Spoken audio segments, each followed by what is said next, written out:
afternoon, Father. Good afternoon, Father. Good afternoon, Father. So this is our last class. Yeah. Because Yay. next week is already review week. So usually here in LST, during review week comes first and then final exam week. So we give a week to our students to prepare for their final exam. So which means there are no more classes during review week. So they have the full time preparing for their final exams. So let's have Sister Irene. Are you here, Sister Irene? Yes, Father. Ave Maria, good afternoon. Maria. Father Jesuraj. Jesuraj. Are you present, Father Jesuraj? He's not yet there. Sister Eva Abidoy. Sister Emma, are you here?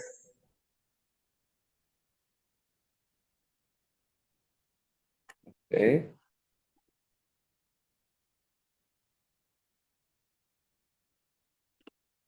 Wait for a while. Okay, sorry. Sister Eva, I did not hear your voice. Are you here? Eva? Wala pa, Sister Eva? Martel? Martel, are you here? Martel? Wala. Sister Chris Lequiros? Sister Chris Lequiros? Present, Father.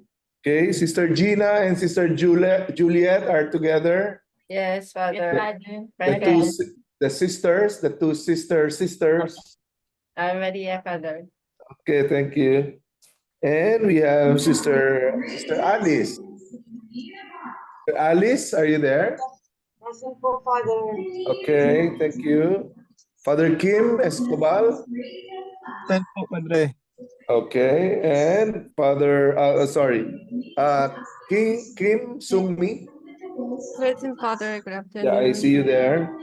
Father Chris Labrador. Present, Father. Okay. Lebaw Ngok Kuin. Present, Father. Good afternoon, Good Father. afternoon. Sister Marie Chris, I see you there. Father, good afternoon. Good Very hot afternoon. today. Hello. Wento Yen is here. Sister Jennifer. Jennifer Ober. Okay, please mute yourself. Please mute. Mute yourself. There, very good. Sister Jennifer Ober, is she here? Wala? Okay, next, Fan Banday. Fan Banday, are you here? Fan Banday?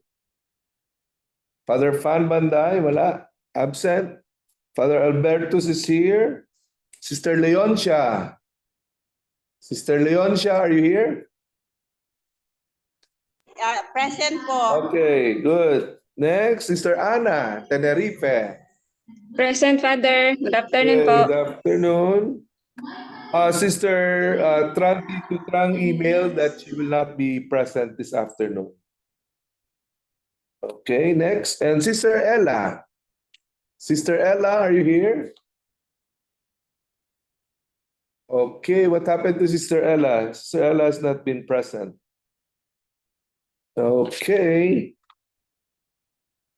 So thank you to the graduating students who submitted their final reflection papers. So for the rest, you may submit your reflection paper until the end of the semester. That would be until, yes, May 13th. For the others, those who are not yet graduating, you may submit your midterm and then your final reflection paper if you have not yet submitted them. Okay.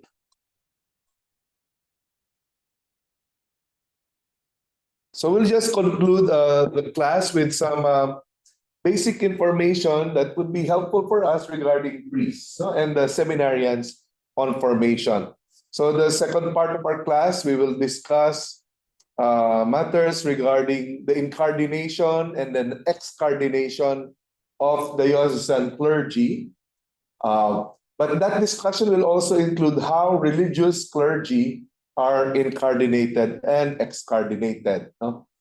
And the last part of our class will be, it's not a happy topic because it's a topic about priests losing the clerical state. Okay? Priests who have been ordained validly as priests. Some might have been ordained invalidly.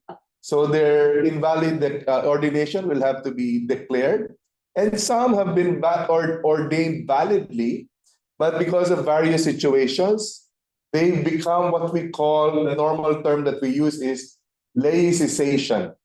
They are laicized. So let us really discuss later, what does laicization actually mean regarding, you might know some priests who have been in that situation. Some priests have had children already.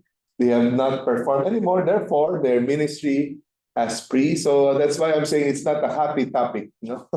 But anyway, so let's discuss the intellectual formation of diocesan clergy. This might also be relevant to the formation of religious seminarians preparing for ordination. So Sister Ella is here. Welcome, Sister Ella.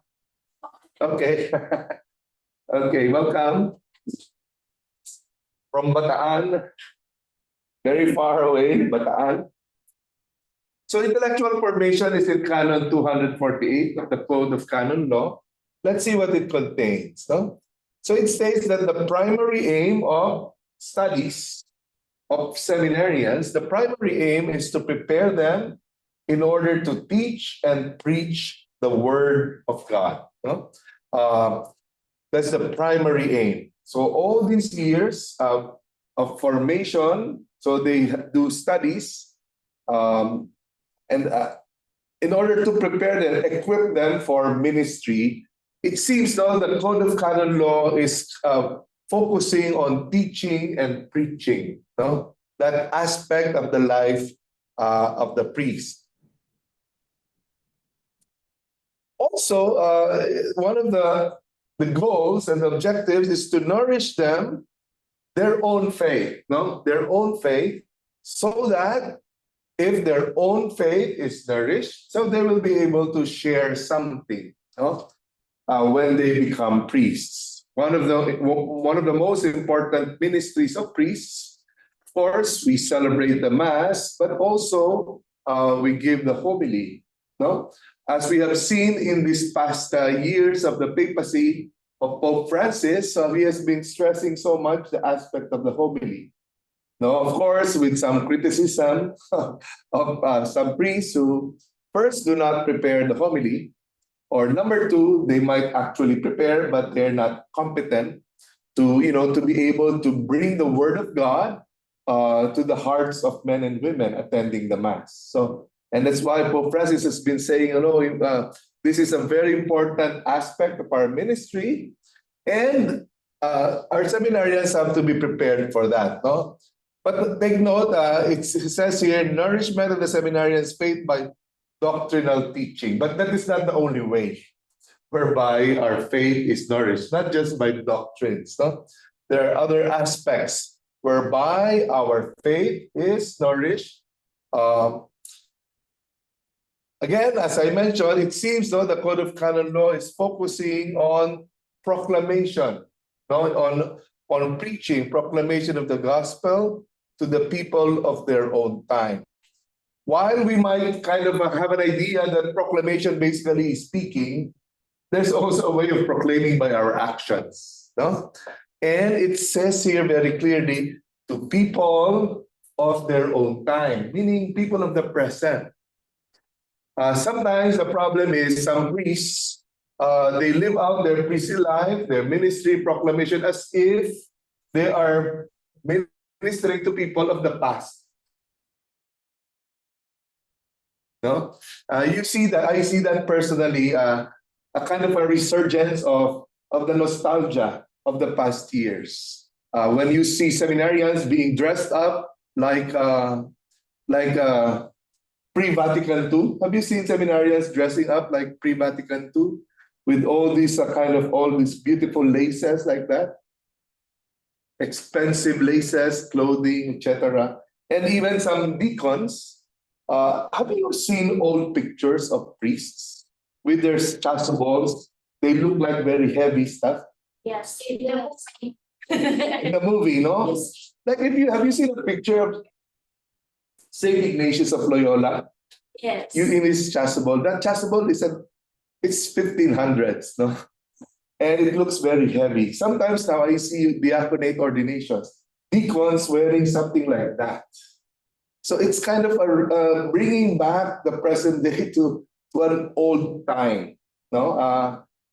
Recently, Pope Francis met with the Carmelites. I think Father Kim and Father Chris, I think, wasn't there a recent meeting of Pope Francis with the Carmelites? I'm not sure if that's the order of Carmelites or the OCD, but one of the includes priests and sisters of the Carmelite spirituality. What he said was, you know, living our lives today with a spirit of nostalgia, meaning going back to the glories of the past, it will not be helpful. We have to live our lives according to the present context, no? The present context of the day. And I think when Pope Francis mentions that, he's not just mentioning external looks, no? External vestments, external habits that you are wearing. He's also referring to the way we think. No, there is a certain way of thinking wherein we go back to the teachings of the past, as if we are living in the period before the Second Vatican Council. We are in the period of the Second Vatican Council, even if that happened more than 50 years ago already. But we're still trying to develop and live out the spirit of Vatican II. Okay? So therefore, there are certain strands, certain movements today about conservatism, ultra-conservatives. No? You have people criticizing every action of Pope Francis when he tries to open the church to people, no? Try to make our love reach out to those whom we have labeled to be unlovable, something like that, no? So the preaching of the priests, the seminarians are supposed to be prepared to serve people of the current times. Again, that is relevant also to our formation as sisters, no? Again, it stresses Canon 248 in a fashion suited to the manner of the people's thinking. Now, when canon law says this, it does not mean that we will bend our doctrines, no? In order to adapt to what people want. So if abortion now is acceptable in many countries, it does not mean that we will adjust to that mentality. Definitely not. We still strive to be faithful to the teachings of Jesus in the Catholic Church, but we will try to reach out to people in a manner that our message can be accepted. And that's the reason why today in modern times we have modern technology that is utilized by the Vatican. So as you know, Pope Francis is on Twitter. In fact, I remember Pope Benedict, when he was Pope, it was he started a website, some kind of a website or for modern use, dissemination of the teachings of the Church. I saw on Facebook the other day that there is this priest who answers questions about the Catholic Church, but that priest is not a human person. It is AI generated. Did you see that? I have not seen it, but it must be on YouTube or Facebook. Questions asked of this person, but he is actually AI. Sometimes when I scroll the page of my Facebook, you see there's some people speaking, but they don't look like human beings. The mouth is opening like that, but it is AI generated. So, what do you think about that? And I saw one father sharing a post. Well, the answers sound good of this AI priest. So Well, it would be nice, no, if a real human being would answer the questions. No, why not?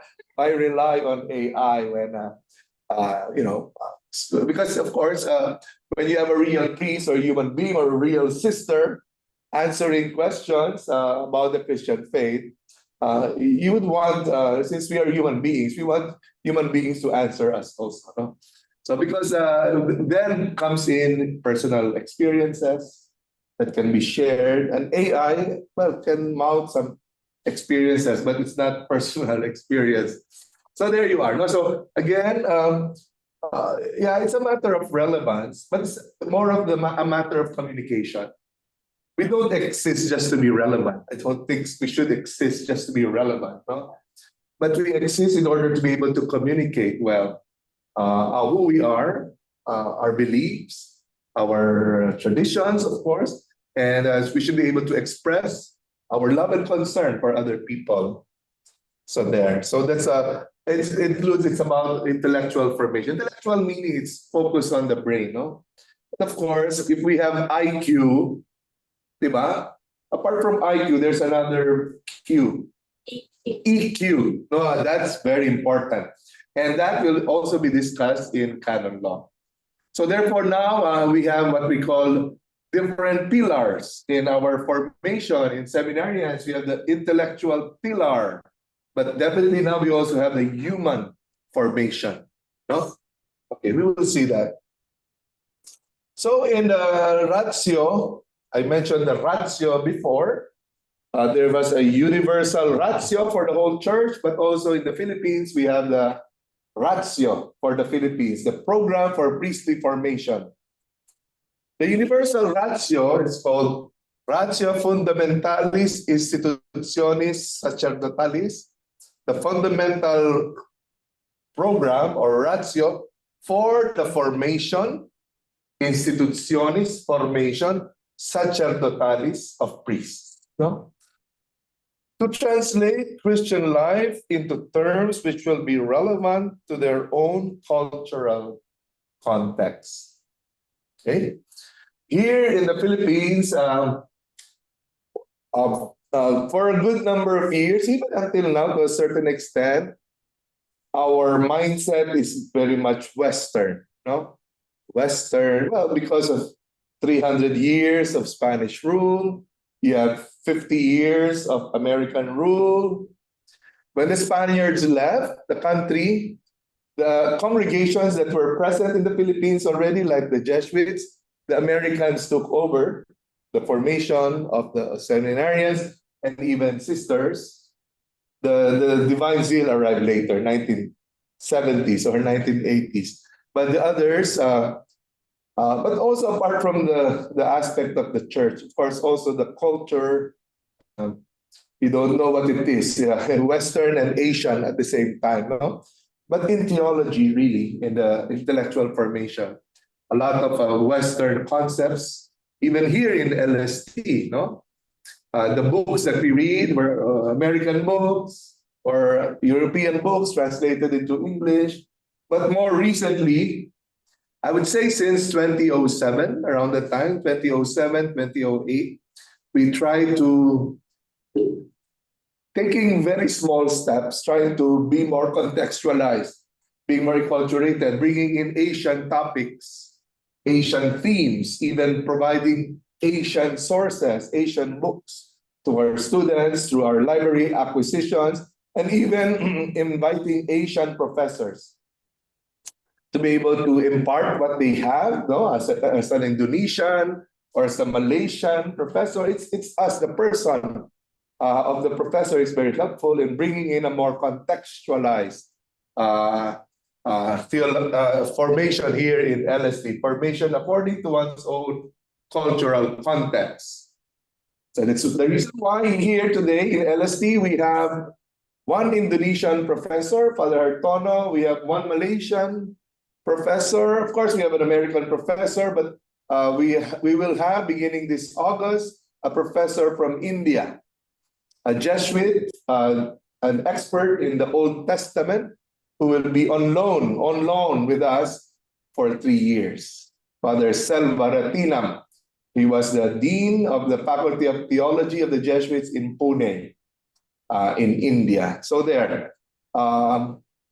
So that we hopefully our foreign students, when they come home, they'll be able to have some tools, some ways, some ideas how to bring and to teach the people where they will be serving in their own countries or even abroad. Okay.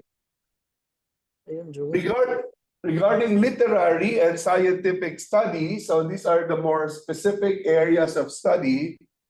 Latin, Latin language. So the seminarians have to have a background in Latin. Before they enter theology, they should have a basic knowledge of Latin, not really complicated and a technical scientific knowledge of Latin, but the basic of Latin language. And also other languages. So therefore, many seminarians, they are required, apart from their native language, they are required to learn another modern language or a European language, you might want to say that. No, so therefore, our Vietnamese sisters and priests, so the language that you learn is English. So the other language. So but those who come from the English language, they have to learn another language. That's why here in LST, Father Rohel teaches Italian. I used to teach Italian before Father Rohel did. Father Rex Manansan, our canon lawyer, is teaching Spanish. Dr. Marcus Lacker, our biblical theologian from Austria, is teaching German. So there. The reason for this is basically twofold. First, so that our students may be able to read important works in other languages also, no? But also with the new language, which is some kind of a modern language spoken by different groups of people, we will be able to communicate with the world. Okay? For your religious congregations, I think some congregations require the learning of the language that are kind of mostly used in their congregation. The Siervas de Jesus, are you required to study Spanish? Yes. Yeah, so they are required because of your heritage, Yes. which is Spanish. You probably have Spanish sources, no Spanish text, but I hope you're able to read your Spanish text, no, of your congregation.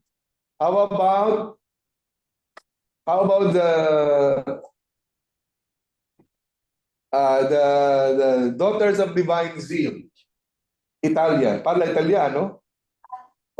Un po, a little. Allora, meglio di parlare di più. Better to speak more. No? How about Sister Ella? Your congregation is where was it founded? It's in German, It's a German foundation. but the place is not anymore belong to German. It's already in Poland because it's in the Poland. It used to be. So therefore, you speak German? no. One of the sisters are Brazilian. Brazilians. To learn the For other languages. languages. Who will go in Italy, she will study Italian. Italian, yeah, because of the mission now, because of more of the mission. Okay, other congregations of sisters, is there a kind of a requirement in your congregation to study a specific language? Anyone? As Father. Yes? French. It's Is this French, Sister yeah. Sister Marie-Clis? Marie-Clis po, yeah. Yeah, so okay. It's So the first language is French, second language is English. But there is another third language when you go to the mission country. Like for example, here in the Philippines, they have to learn Tagalog.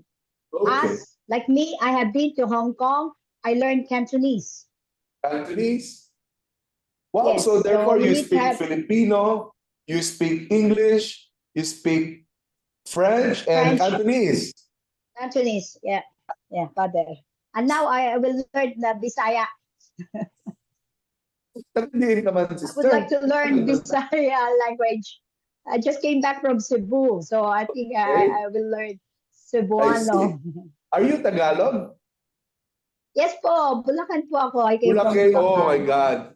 Tagalog, Bulacan is really But very Tagalog. it's not very proficient, Father. I think it is more on surviving. This is a survival language in the mission Yeah, because the yeah, people definitely. around, I mean, it's really a humbling experience. The people around, especially I work in the school, and the helpers don't know how to speak English. So I speak the Cantonese with them, and the sisters were very surprised. And they asked me, how come you can communicate with the helpers? I said, they are intelligent. They understand my Cantonese. Okay. Yeah, that's quite an importance. Now the world is so global. Before we were all separate. No, there was no obligation or even the need. No, but now with the global reality, so we have to communicate well with each other. Let me ask the Franciscans of the Immaculate. Are you required to learn a specific Italian? Father, we have to learn the language to what where we will go. The We mission will go to area. a mission country. Okay. We have to learn the language before going there. Italian in itself, you don't have to study. Not required. If Okay. but we are encouraged to study the Italian because Okay. our founder is Italian. Yeah. Yes. Others? No such requirement for other congregations, no? Okay, so there I remember when I was a novice here in Sacred Heart Novitiate, so we were 18, 18 novices. But now many congregations have like 1, 2, or even none. But that was 1986. It was a different world at the time. So we were a mixed group, no? Tagalog, Ilocano, Bisaya. So we Tagalogs, we had to learn Bisaya when we were novices. And our Visayan classmates would teach us Bisaya. And the reason is, within novitiate formation, we had to go to Mindanao for some mission exposure. But not only that, that was the most immediate need. But after ordination, many of our institutions are in the Visayas and Mindanao. So again, it is missionary oriented, no? The learning of a new language to be able to serve other people better. Okay, so how to communicate in the spoken and in the written word. This is so important. No, again, it's not just for priests; it's for everyone serving the church. No,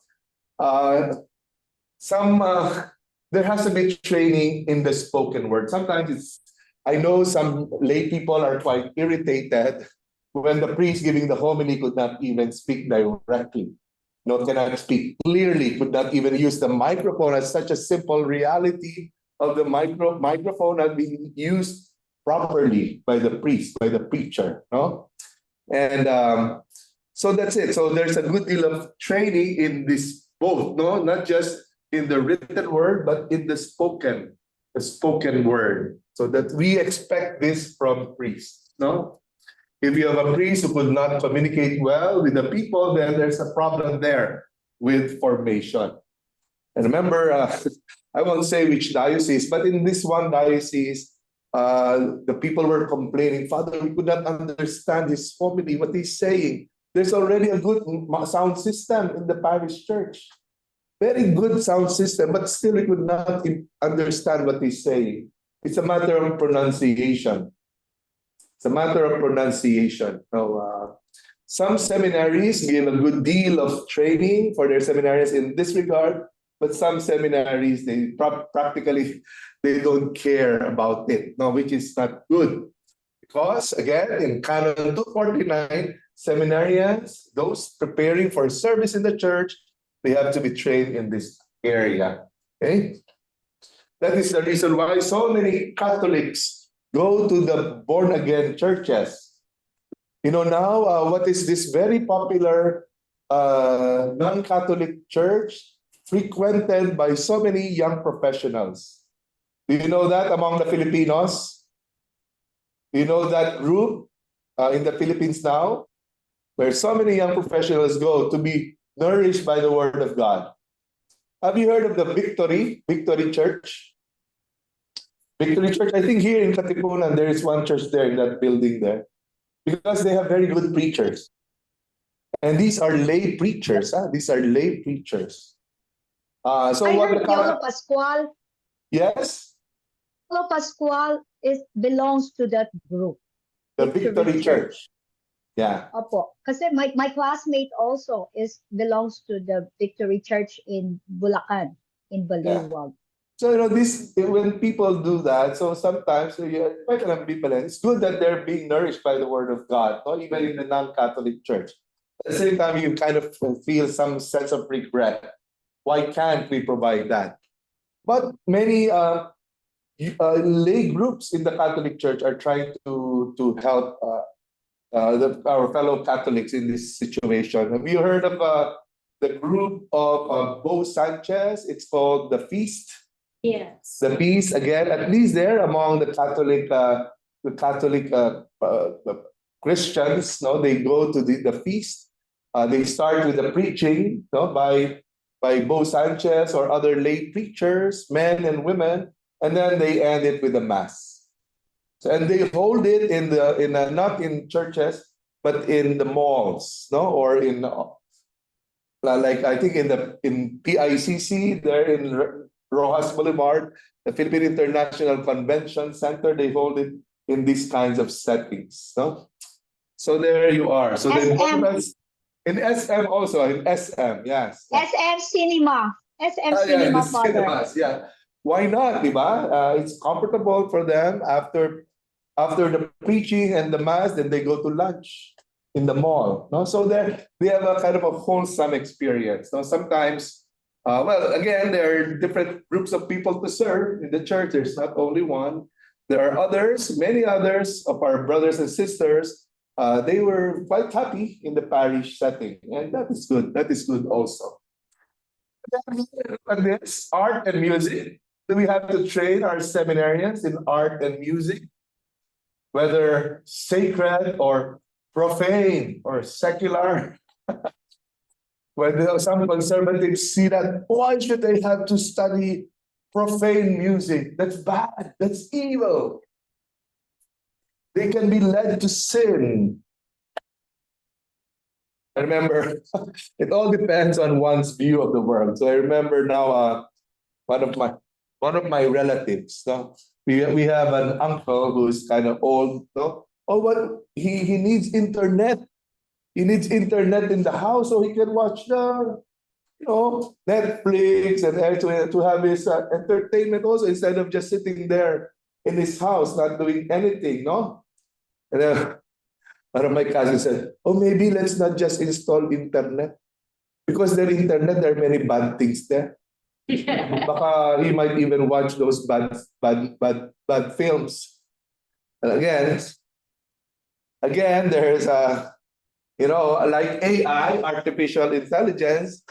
There are negative things, no, that can come out with artificial intelligence. Give an example of a negative use of artificial intelligence.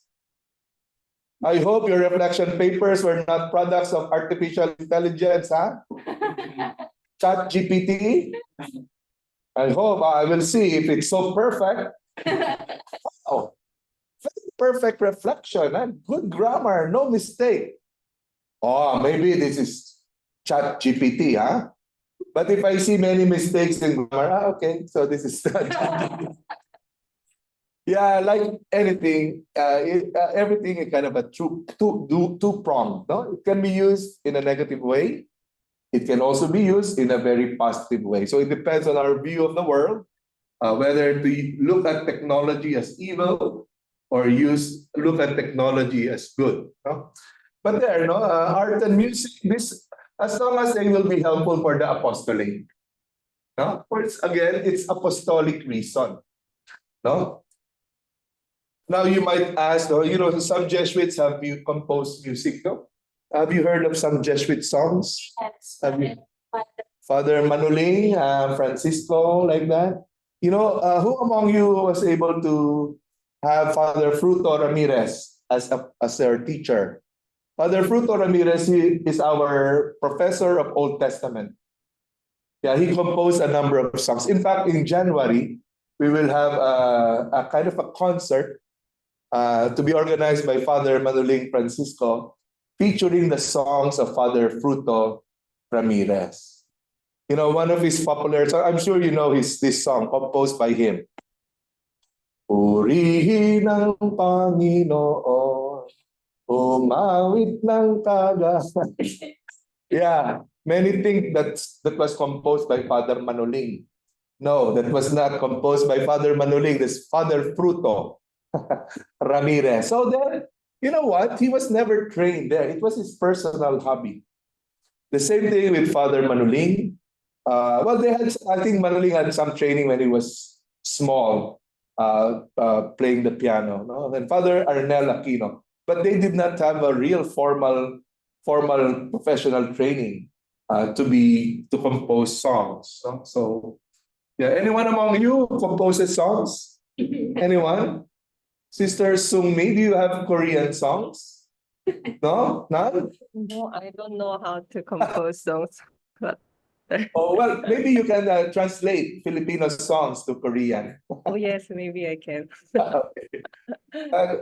So honestly, is there any composer here? Have anyone composed a liturgical song? Sister Gina, you're smiling. Have you composed a song? I see Sister Gina there smiling. Wala. No. Okay. Ella, have you composed? No. Okay. Well, anything for the mission, anything for the ministry. Okay.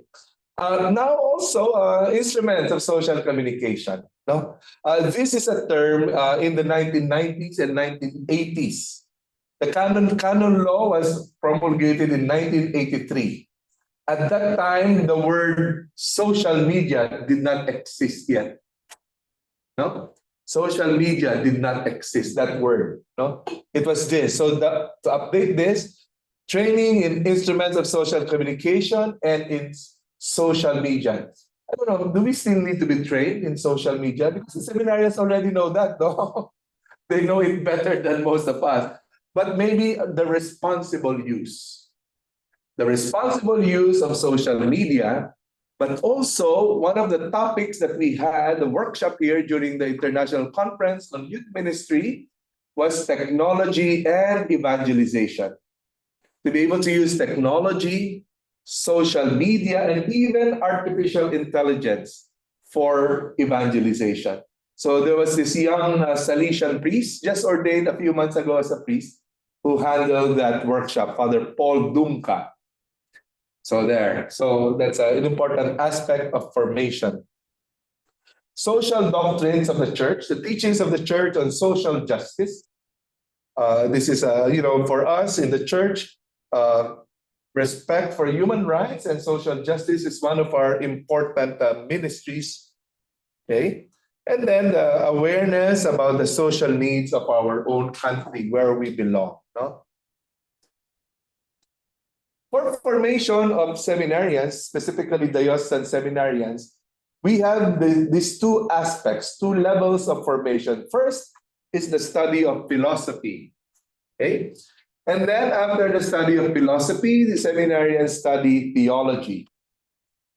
Again, let me clarify that even more. By now, we should not just be referring to seminarians studying philosophy and theology, because now we have lay people and sisters studying philosophy as a preparation for their study of theology. Like here in LST, we have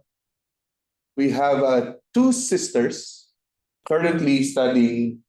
One is a sister, one is a consecrated lay studying philosophy.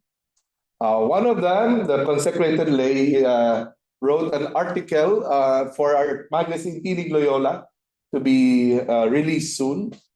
She might not be happy if I mentioned her name here. No? But anyway, she wrote an article about her own personal journey, about being a consecrated lay. So it's public. She wrote it, so it will be released soon. No, Carminia Gutierrez. I don't know if you know Carminia, known as Chin Chin. For our Filipino students, you know Chin Chin Gutierrez, the famous actress. She was an actress before. Now, because there were some news in social media that saying that she is now a Carmelite nun. Yeah, which is not true. And that in her article in our Tinig Loyola magazine to be released maybe next week. So it's just a narration of her own vocation, saying that she's studying philosophy here so that she could study theology, hopefully by next year. She actually finished already a master's in pastoral ministry. She already took a good number of theology courses. But the goal of philosophy now, no, is basically to further the human formation of the students, to sharpen their mental edge. No? What is philosophy? Anyway, okay, Father, just Raj. Because you know what, when I studied philosophy, I was very young. I was 18 years old when I studied philosophy because I was a seminarian. So as I compared to other religious, mostly religious, to study philosophy at a later age, as you know, as adults, no, and they have a deeper appreciation of philosophy. So actually, now I don't remember too much of what I learned in philosophy, but basically, it's one of the courses in philosophy is the philosophy of the human person. Huh? So trying to understand. Not so much in a religious way, because philosophy itself does not have to include Christian and Catholic ideas. It's just the person, the human person as he or she is. No? And then with philosophy, it also kind of sharpens your mental reasoning. Father, just Raj is smiling. Probably you know. But when did you study philosophy? Yes. In UST? Yeah. Okay. Yeah. You did like a 4-year college, 4 years of college? Yes, now I completed my student master. Oh, advanced study in philosophy. Good. So we have here a philosopher. In Filipino, sometimes you say you are a pilosopo. It means another thing. When you say a pilosopo ka, could somebody explain that? Ano ba yung ibig sabihin when we say pilosopo ka? You're like, Sister Eva, how do you explain pilosopo? Like when you're, it's like a person who reasons out. Yes, and reasons out, many reasons out. It always depend, Okay, yeah. situation. Yeah, try to escape a Have certain something to kind of say. situation. And Yes, you try to reason out, use your Yes. power of reason to get out of the dilemma, something like that. yes, that is. Philosopher, which is actually that's what philosophy is to a certain extent, trying to use our power of reason. No? So anyway, that's these are the goals of philosophy. Sharpen also one's mental edge, to make them more fit to engage in theological studies. Because in theology, it's not a matter of memorizing. Now, when we study theology, or when we study scripture, some people, they just memorize without deep understanding. With the help of philosophy, they're able to kind of reason out and look at different aspects, different areas of theological truths with a philosophical approach, using the reason in order to understand better our faith. No? Again, our faith is not just something of blind obedience. No? It's not just blind obedience, accepting everything. Yeah, we are invited to accept, but our acceptance should be guided also by reason. And that is what Pope John Paul II actually wanted all of us to do. No? He wrote an encyclical entitled Fides et Ratio, Faith and Reason. In the first place, Saint John Paul II was a philosopher. He was a very good philosopher. Now, for theology, we go back, to the goals of intellectual formation. Now, it's more of understanding the whole of Catholic teaching, based on divine revelation. Now, when we say hold, it's quite impossible to learn every aspect of Catholic teaching. No, it's impossible. But at least we're able to understand, I would say, the most basic truths of Catholic teaching, but understanding these basic truths in a deep way. No? So therefore, when the sisters I was telling you about study theology here, after study of philosophy, so it's 4 years, they are able at the end of 4th year to have a good grasp of the different branches of theology. They have a good grasp of systematic theology, but also they study the Bible, Old and New Testament. They are able to understand moral theology, the various aspects of moral theology, from sexual ethics, social justice, virtue ethics, and to be able to understand spirituality and pastoral theology. The difference with that is the STB degree, the Baccalaureate in Sacred Theology. The same program that the seminarians study. That's the same program with the sisters. However, there's another program which is more narrow, the Masters. The Masters program focuses on just one. The Masters specializes in just one branch, only systematic or only moral or only biblical, compared to the 4-year theology program. So you have a more holistic study of theology. To make it a nourishment again for their own spiritual life. So we're not just talking about harnessing the intellect, but it is also bringing in what we learn to our own spiritual life. So there. And as we have seen earlier regarding the goal of intellectual formation, to be able to proclaim and also to defend it, to defend our faith, when challenged. So therefore, here in the Philippines, I see on Facebook the Catholic, the defenders, the Catholic Church defenders. So they engage in what we call apologetics. And apologetics does not mean apologize, to say sorry, no? It basically means to be able to answer the questions posed by other religions. So that's what they do, no? Catholic defenders, no? Or they do apologetics. Now we have this document which is necessary for the formation of our clergy, and specifically diocesan seminarians. The Latin title is Pastores Dabo Vobis. So those who know Latin, the priests, don't say anything. What does this mean?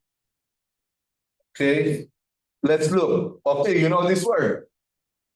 Pastors, no? Pastors. Dabo. What is dabo? This is a Latin, it's a the future tense, no? In Italian, dare. In Latin, it's dabo, to give. Will give. Vobis, to you. So therefore, I will give you pastors. I will give you pastors. This is an apostolic, post-synodal apostolic exhortation of Pope John Paul II on the training of seminarians to become priests. So therefore, it's a document on the formation of priests. Earlier on, issued in 1990. Usually after a synod, like today, we have the synod on synodality. The phase 1 is 2023. We had it in October. There will be another phase 2, in October again of 2024. After the synod, the Pope would usually write a letter kind of bringing in the themes discussed in the synod. So here there was a synod on the formation of priests. in 1990. Then in 92, Pope John Paul released this document. So just to quote what Pope John Paul II wrote, theological formation should lead a candidate for the priesthood to a complete and unified vision of the truths. No? Meaning the priest and the seminarian should be able to see interconnections. No? Interconnections between what is taught by Jesus in the Synoptic Gospels, and to connect that with the teachings of the church on doctrine and dogma. So it's a unified, not separate learnings. No?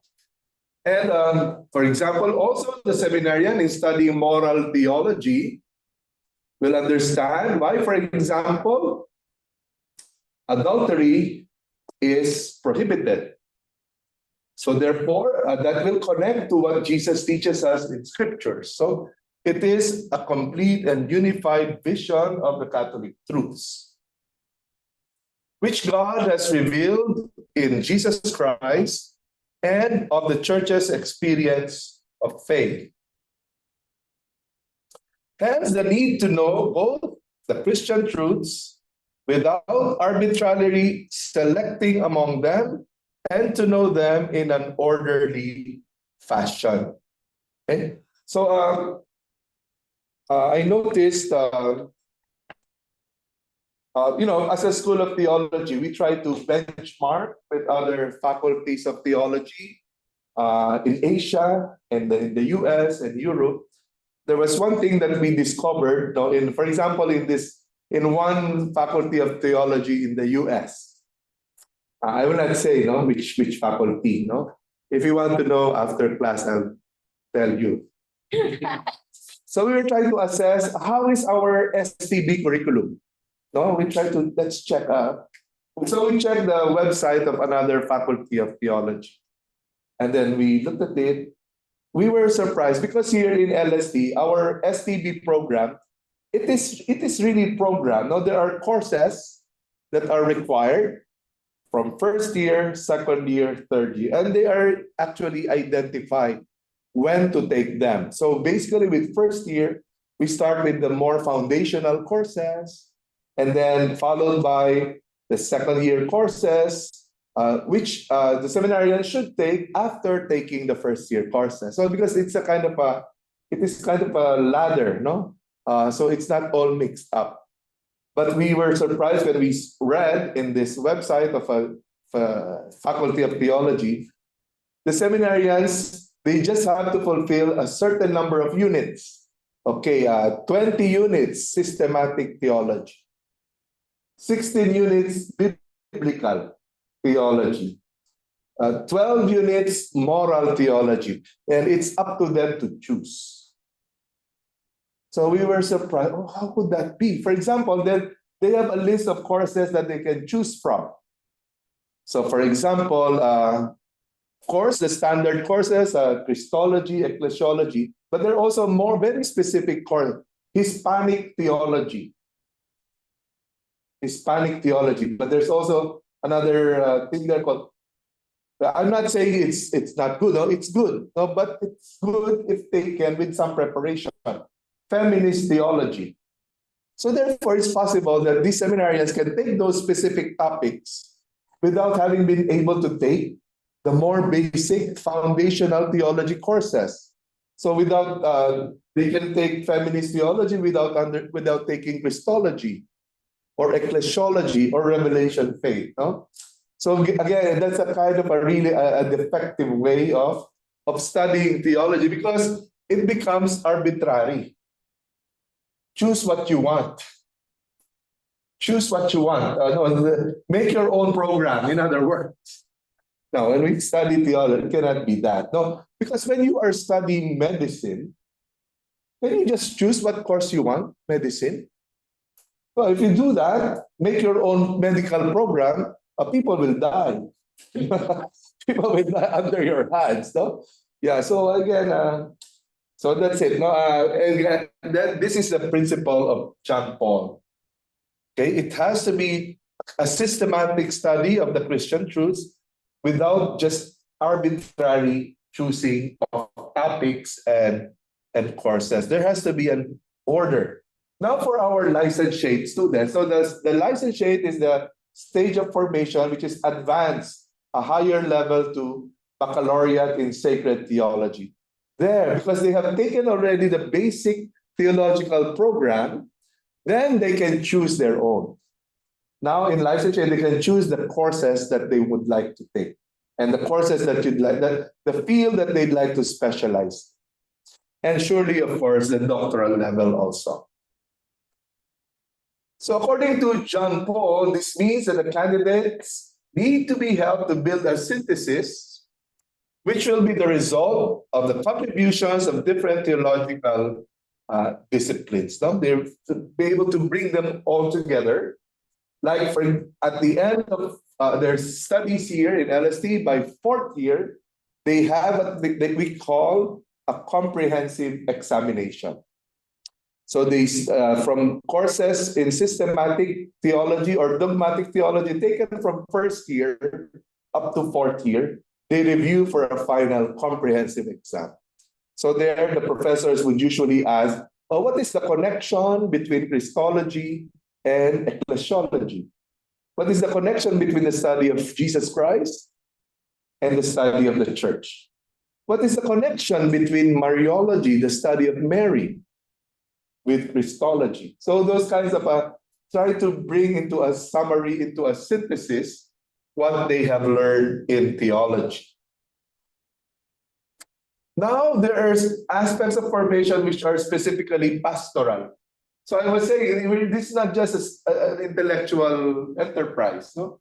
That if you pass all the theology courses, then you can be ordained a priest already.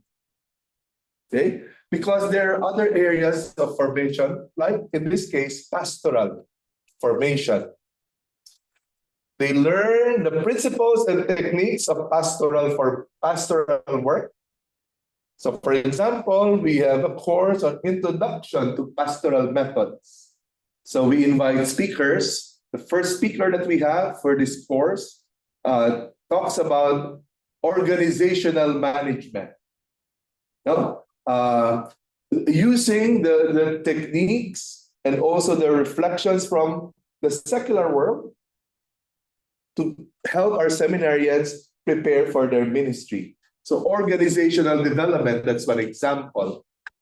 But also principles, for example, of pastoral counseling. In our program here, all seminarians are required to take pastoral psychology and counseling. So have you heard of this pastoral psychology? Now we have clinical psychology, no? In Ateneo there.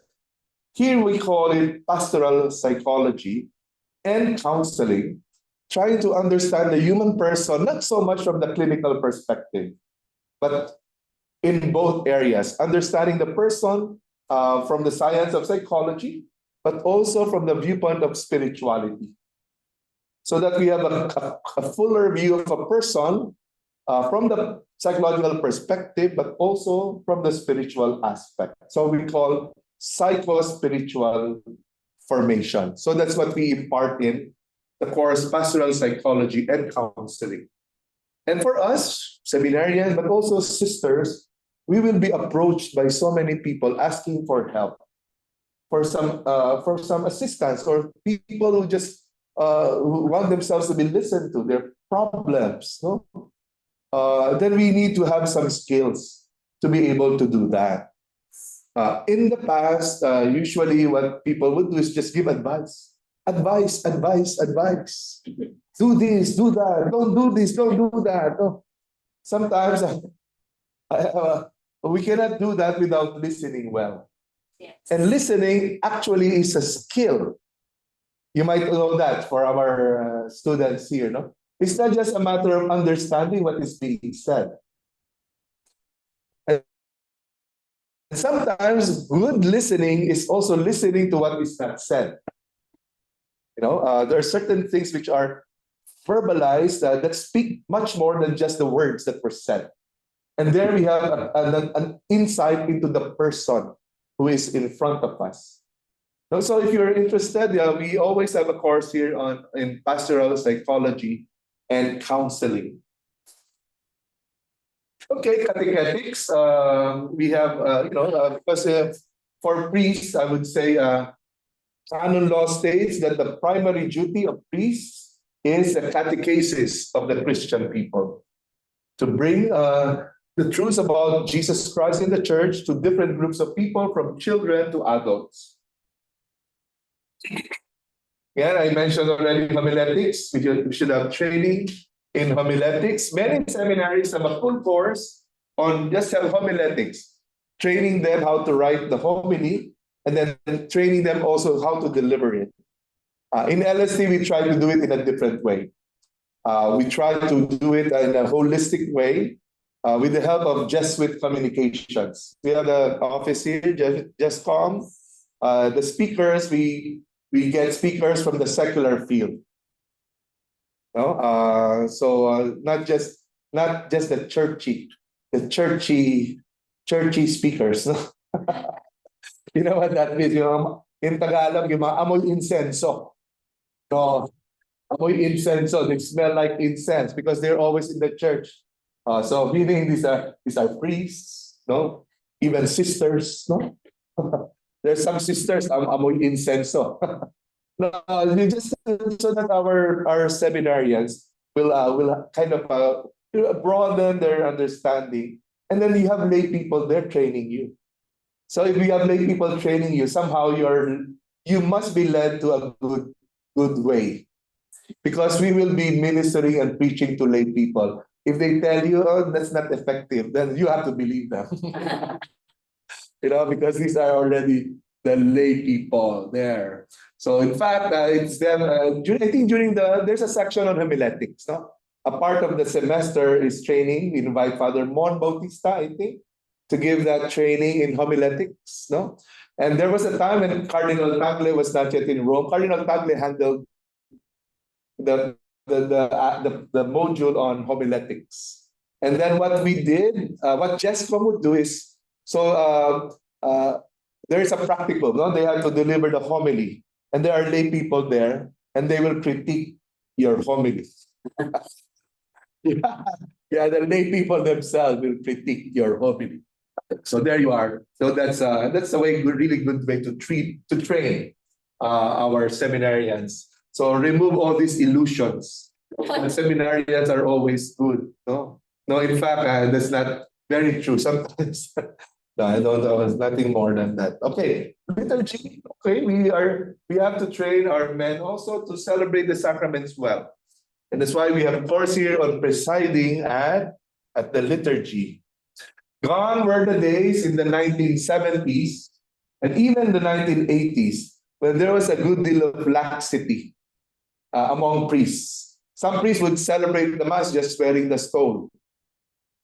Even celebrate, not in the big churches, but sometimes in even small gatherings, some priests would just wear the stole. Gone are those days.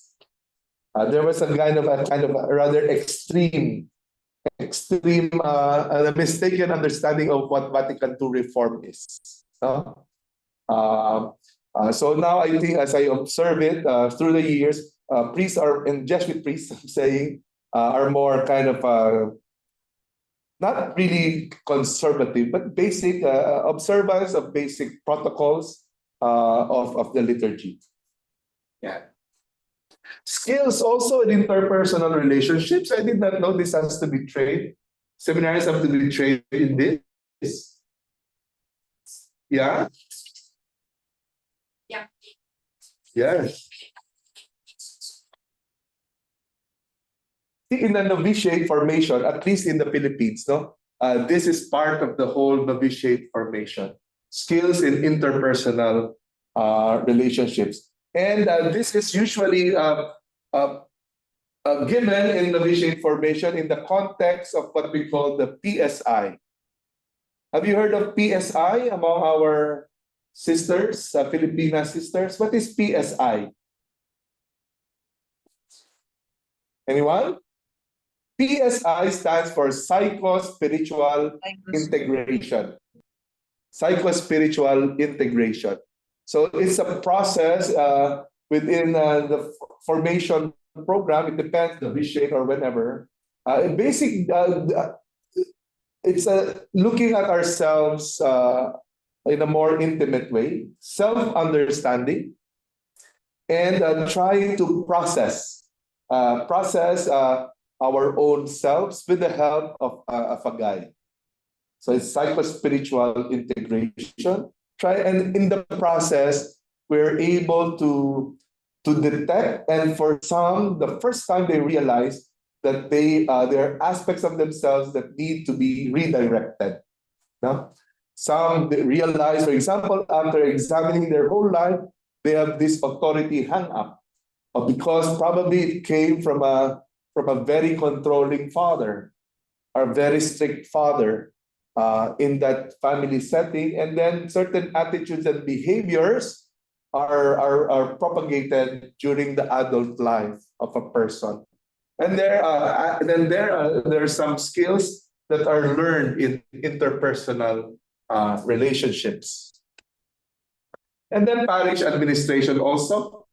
So as seminarians, there are some seminaries have training in finances, financial administration, some aspects regarding employment, the rules or the laws of the country regarding employment. Because in the church, sometimes there are big problems regarding the proper remuneration of our employees. In fact, there have been court cases, parishes or even dioceses being sued for violations of the law regarding labor. So they were not given the proper salaries, and then to a certain point that after serving so many years, they were still receiving such a low amount, which is below even the minimum wage in the Philippines. So there have been problems in this regard. Okay, holiday apostolates, summer apostolates during vacation. So many seminarians undergo pastoral assignments during holidays. Again, under the supervision usually of the parish priest, where they are serving. Okay. Before we go on a break, let's discuss this matter I mentioned earlier about the formation of permanent deacons. As mentioned earlier, in the Philippines, just recently, the Vatican approved the petition of the CBCP to have permanent deacons already officially in the Philippines. As of now, the Bishops' Conference have not released the operating, the implementing rules and regulations. They have to still tell us specifically what would be the process of formation of permanent deacons. Here I saw a picture on the internet. In the USA, they have a lot of permanent deacons. So we have here this senior guy is a permanent deacon in one of the dioceses in the United States. So behind him is the priest there, and then the permanent deacon. So let's try to look at what canon law says regarding. There's not much really, not much details, just basic orientation. Usually that's what canon law does. Just basic requirements. And then it's up to now to the bishops' conferences to prepare their formation programs. So here we have Canon 236. Young men, so we have two classifications, young men and more mature men. Young and old. Young men are to reside for at least 3 years in a special house. It did not say seminary.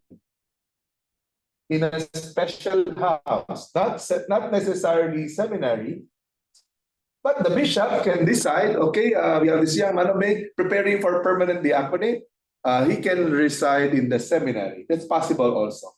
But it is not a strict requirement. Unless the diocesan bishop, for grave reasons, decides otherwise. What might that be? Like the diocesan bishop may decide, again, for grave reasons only, that this young man just stay in his family house. It's possible, but for grave reasons. What the inclination of the Code of Canon Law is, he should have a community. Community, no? In a special house or in the seminary. So there, for how long? 3 years. At least 3 years. So what will he do there? Just sit there and sleep? I guess the formation would be similar to the formation of the seminarians, no? Intellectual formation, pastoral formation, similar. And since these are young men, so they would still fit into the context of seminary life, no? Or a special house with a community.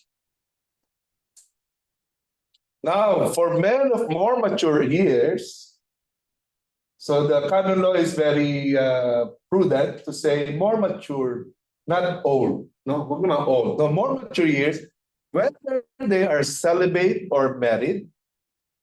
Married, right? Pwede na may asawa eh. Yeah, or already married, more mature men. They are married even with children. No, they can aspire for the permanent diaconate. Or single. So there are, like the other day, I was talking with one of our faculty members here in LST. Oh, I told Bishop, sabi niya, oh, can I be your candidate for permanent diaconate? Yes. I think the bishop just laughed. I don't know what he meant about that. Anyway, so there. More mature but celibate. Okay? Can he marry? Can he marry first before becoming a permanent deacon? Yeah, if he wants, no? As long as he marries the right person, no? No, I hope as long as he marries a woman, not a man. No? Okay, take note, for now, for this, we're talking about men. In the Code of Canon Law, only men can be ordained deacons. No? Men. Now, however, Pope Francis created a commission to study whether whether it is possible for women to be ordained deacons. But it's still ongoing. It's an ongoing study. No? And I guess that's a good way to do it, just to really study and not just immediately say no. So any decision has to be made out of a good research and study, especially of the early church, no? The history of the church. Okay, so there you are. For more mature men, they are to prepare for 3 years, open-ended. Open-ended, in a manner determined by the bishop's conference. Huh? I guess the reason is they are more mature. I guess the reason is also many of them might have families already. How can you put them in the seminary and leave their wife and their husband, not husband, their wife and their children in the house? Oh, they might have small children, no?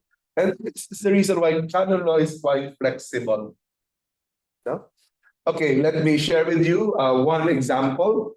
Here LST, we have some collaboration with St. Augustine Seminary in Toronto, in Canada.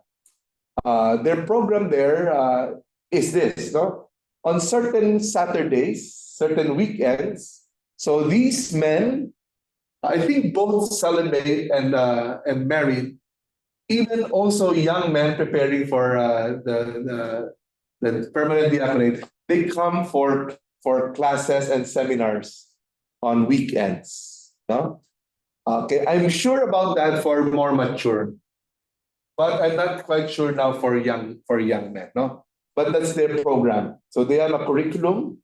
It's a curriculum in preparation for the permanent diaconate. So that's the way they try to do it. Again, it's according to the decision also of the Bishops' Conference of Canada. So there.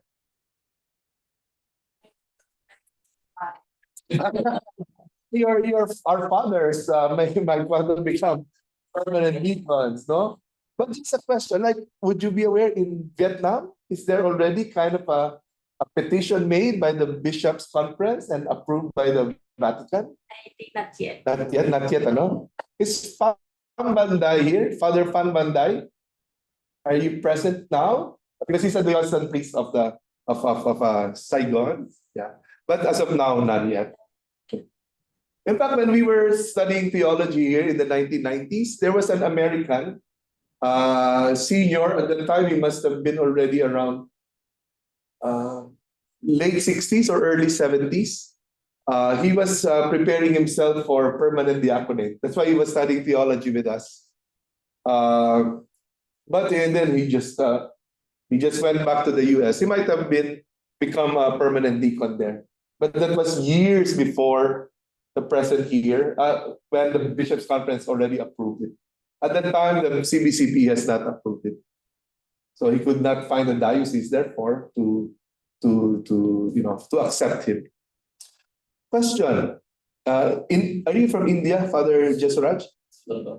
Sorry, from Sri Lanka. Are there permanent deacons in Sri Lanka?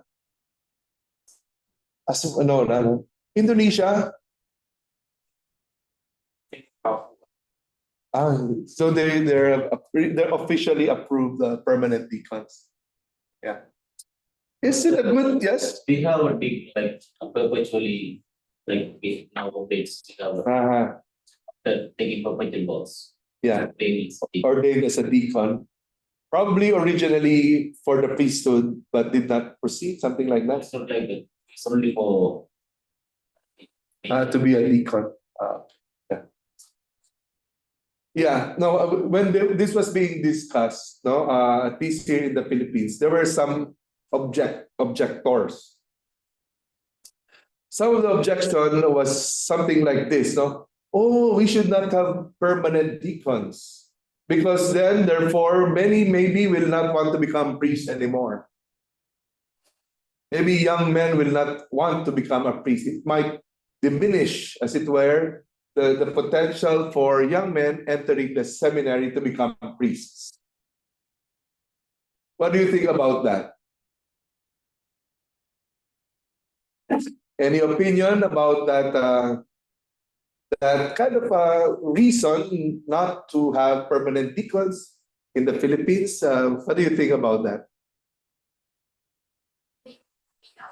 Yes, sister?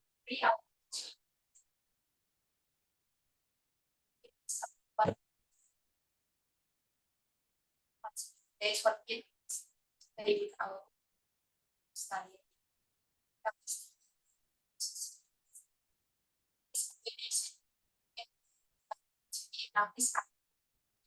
Is demons. He said, okay, no, he gave the homily. That actually is based on this song also because I don't know that my uncle is compared to a deacon. A permanent deacon. Deacon, and then he gave the homily, and the wife and the children are there, and all the people are open a bit. Surprised, yeah. This happened in Vietnam.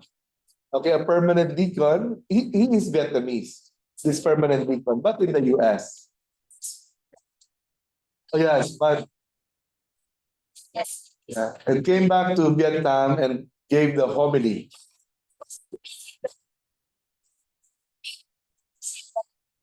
When he gives the homily and the wife and all the children are there, the people are getting shocked. Yeah, yeah. Well, because we're not yet used. Even here in the Philippines, now we're not used. We don't have permanent deacons. Why this uncle is so confident and so not dynamic? Why the children are nothing at all? And even clap again. Then after he said, I told her, he was people who did that go with our culture. We are still very It's cultural also. It takes a while.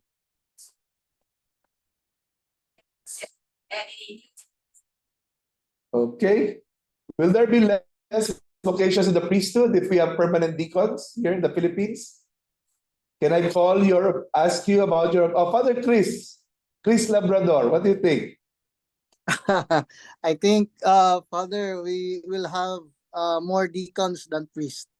Well, okay. Yeah, but you know naman, di ba? In the end, we're talking about service. No? Yes. How can the people of God be, how can we provide better service to the people of God? Now, Yes. again, the question is whether, I don't know, what do you think? Kasi in the experience of Vietnam, no, medyo some were surprised and did not know what to feel about that. Will the permanent deacons, do you think, if you look forward, will this be an acceptable kind of ministry among our lay people? I think, Father, I as I observe, because we have one member of the Carmelite Associates, no, that he wanted to be a permanent deacon in the Novaliches. And Hmm. the bishop is very welcoming. The problem is we don't have yet the program, as you said. Okay. Again, that would be a big help instead of in doing the mission of the church in the Philippines. But I experienced also some resistance, perhaps because of the concept of the having a family, the possibility. I mean, the deacons have a family, so there are some not really resistance. I think in Tagalog, mas maganda pakinggan agam-agam with Ah, yeah, but I think in the future the church in the Philippines will accept that way. Like for example, it's not a deacon, but in Mindanao, the lay minister, the extraordinary minister, can celebrate the liturgy of the word. But if you kaabang. yeah, the kaabag, that's right. But if you go to Visayas here and in Luzon, that is very taboo to them. But if you go to Mindanao, every Sunday, if the priest cannot go to all the chapels, Yes. the liturgy of the word with communion in all the chapels, all over the parishes, simultaneously or in the same day. And I think that also the concept and the idea in the future in the church in the Philippines, Filipino will accept perhaps with that idea. Yes, yes. Yeah, we'll hope that really the permanent diaconate will be kind of a more mainstream, no? Mainstream form of service in our country, in the Philippines, but also in the countries of our international students. Other Yeah. insights, other opinions? Yes? Among the sisters, anyone? Sister. When it comes, yeah, for sure, few will follow this route because and he will also follow. Permanent deacon.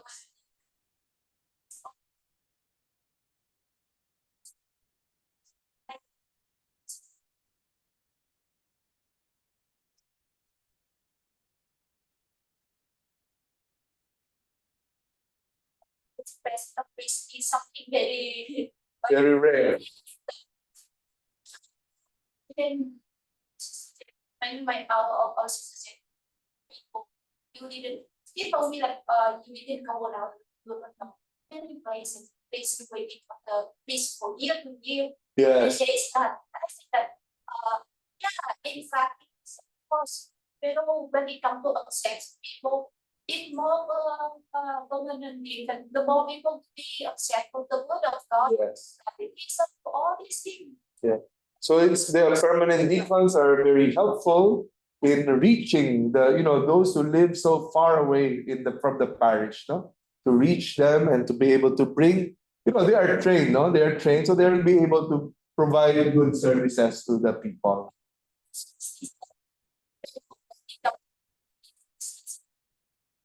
Yes.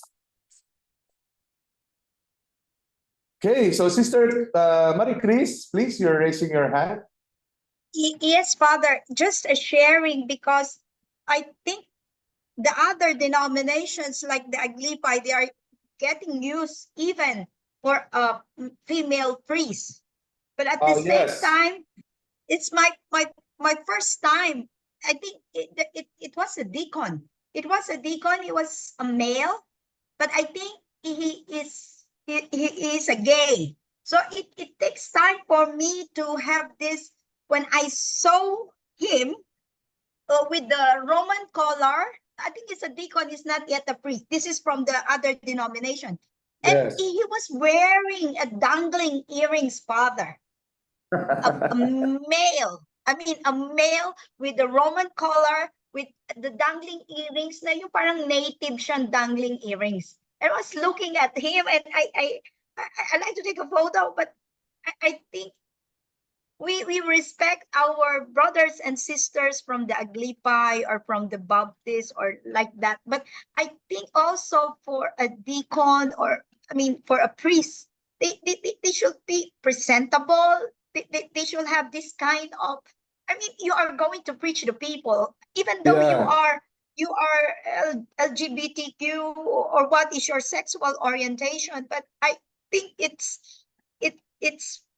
better. I mean, to even they know that you are gay, but you don't have to have all this. I mean, just to be simple. I think Yeah. this is where the criticisms will come from the people. Yes, we need the priest, or we we need the deacon in our, as what you said, Father. It's a service. At the end of the day, it's how you serve the people through the God's word. But I think it's very important in the formation, whatever denomination you come from, Yes. is to have a presentable, especially if you are wearing a Roman collar. Yes. You know, that's important that what you mentioned about the other denomination of Christians, no? Because that applies so much also to the Catholic Church, no? Like really for not just priests, no, but also sisters, since we are all serving full time the people of God, it should not just be about us, no? Anything that we do should be apostolic, no? Will this thing that we do, how we present ourselves, will this help the people accept the message of Christ? No? Because there are some priests, just to let you know, some they're so engrossed with self-expression. This is me. This is me. So let me do whatever I want, even if I wear. I've seen some priests now wearing earrings, or some priests wearing long hair. Have you seen priests wearing long hair with like this line in the back? No, or even up to Father. here. No, up to here the hair. No. So I think the basic question that we should ask: will this help? Will this expression of mine help people to come to the church? No, it's not about us. No, if I feel some people seem not they don't seem to be comfortable if I have long hair, then I should cut it. No, because it is not helping. No, it's not helping. So we have to have a good deal of self-denial. I might want to have long hair, or I might want to have earrings, but if it is not helping the people, then I should remove it. Because again, that's self-denial. If some priests, I know they are more cowboy or cowboy, cowboy. So some of them would just wear, sometimes, as I told you before some would just wear the stole. Now, there are many are disedified by just doing that. If priests just do that, so therefore they kind of end up getting angry. So after the mass, no.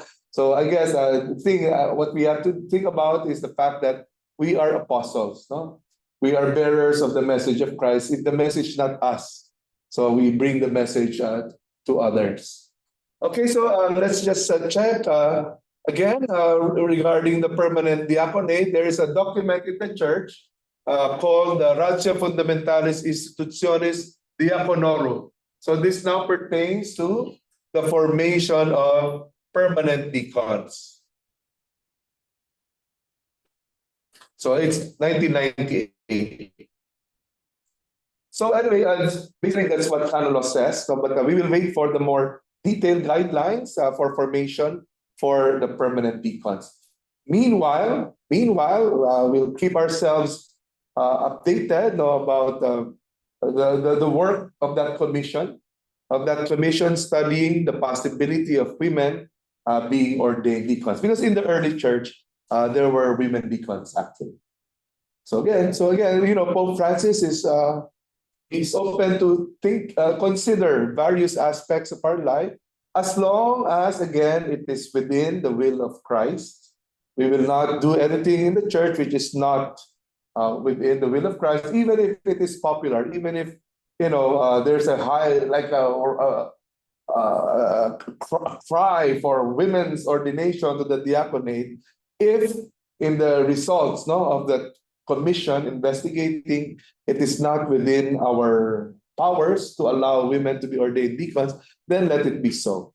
But at least we are open to that possibility of doing research and see. Let's wait for the results of their investigation. Okay, let's take a break now. It's 3:35. Let's come back around 5 minutes before 4 o'clock. No? Around that time, 5 minutes before 4 o'clock. Okay.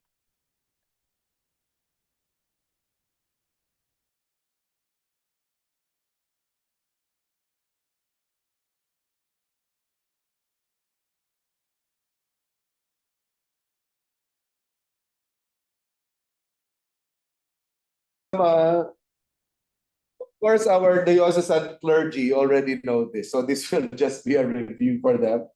It's not even a review; that's their life, no? The Paman Dai and Father Yogo. But for us, again, as I mentioned, it's important for us also to understand how diocesan clergy work. For us, religious, you might know, basically, you might have some information how religious priests function. How do they become members, for example? Or how are they incardinated and excardinated? No? So let's see these basic concepts. First, the concept of incardination. So by incardination, a priest is inscribed or becomes a member, no, of a particular church. What is a particular church? A diocese or an archdiocese or a prelature. That is what we call particular church, no?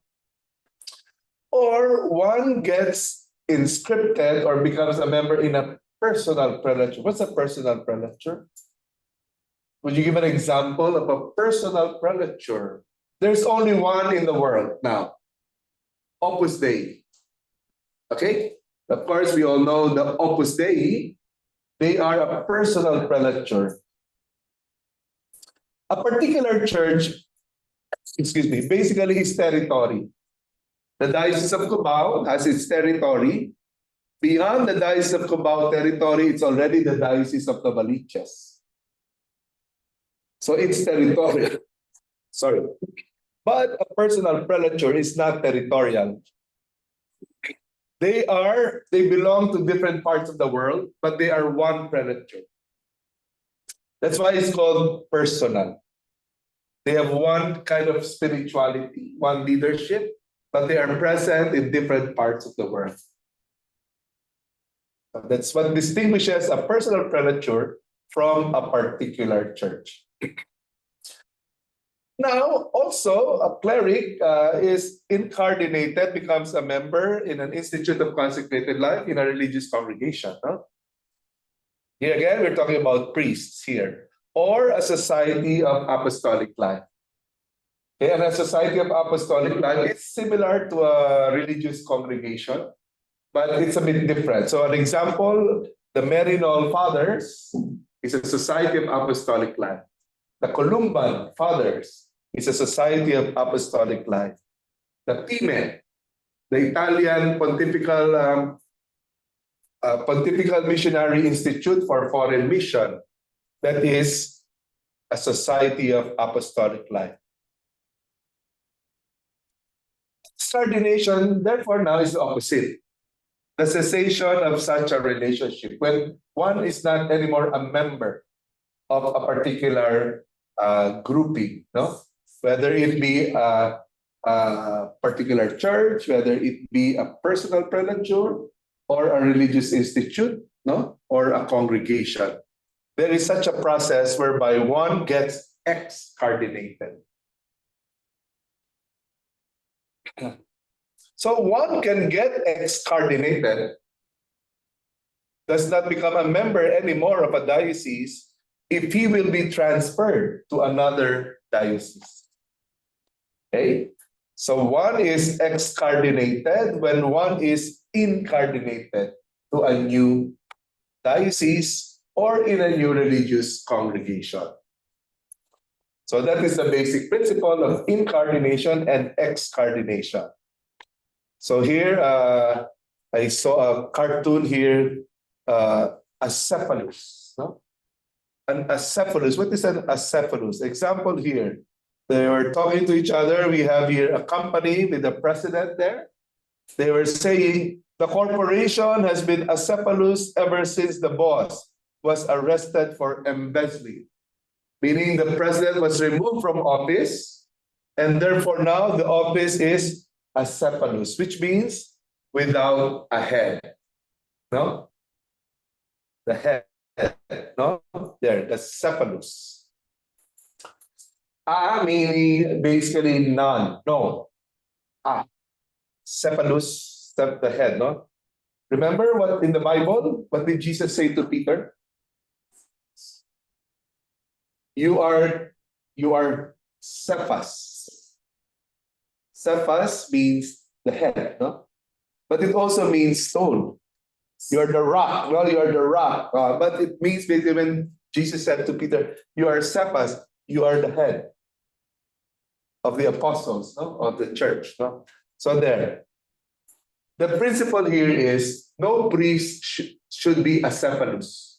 A priest should always have a boss, or the priest should always have a superior. So one cannot be excardinated first. Before one is excardinated, one has to be a member first. Because if one is not yet incardinated and he is excardinated, where is he? He's flying. He's between heaven and earth, flying, no? Because every priest should have a superior. Every priest, in a sense, should have a father. No? So therefore, that's the process. We will see in a while that, like for example, when a member of a religious congregation leaves, no, as we experience, I'm sure the OMIs also experience, so he is not anymore active and no more assignment in the Society of Jesus. No? But he is still listed in our catalog, in our list of members. No? And he is listed there because he is still not yet incardinated in a diocese. He wants to become a diocesan priest. But the bishop there has not yet incardinated him. So he is still a member of the Jesuits. But practically, he's not living with us anymore. He's not living in a community anymore. He's outside the community, no more assignment, but still listed as one of us.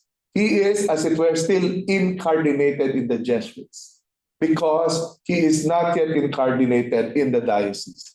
Now, once the bishop accepts him to be incardinated in the diocese, he will be excardinated from the Jesuits so that he will now have a head, meaning a bishop. Okay? That's the principle there. Now, an acephalus cleric is one without a head or a clearly defined head. Okay? So this is the example that I gave regarding a religious priest who lives the congregation while still looking for a new place to become a member.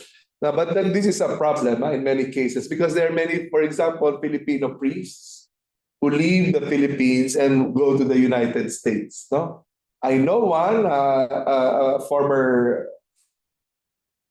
I cannot say a former Jesuit because he's not yet incardinated in the U.S. So he just celebrates Mass in the houses, in the homes of Filipino families. No, And then these Filipinos naman, oh, you're a priest, oh, come. They don't have that idea, no? Are you incarnated? So therefore, it becomes a problem now. So you have unofficially mandated priests doing services among the people.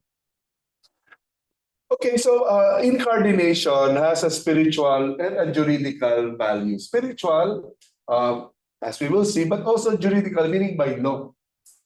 No, if you are a member of a congregation, you have rights and obligations. Once you become a member, like all of you, all of us are members of our congregations, for the sisters also online, and because of that membership, we have rights and obligations also. Okay, so therefore, it's clear that, for example, your superior cannot just tell you to go if you did not commit anything wrong, no?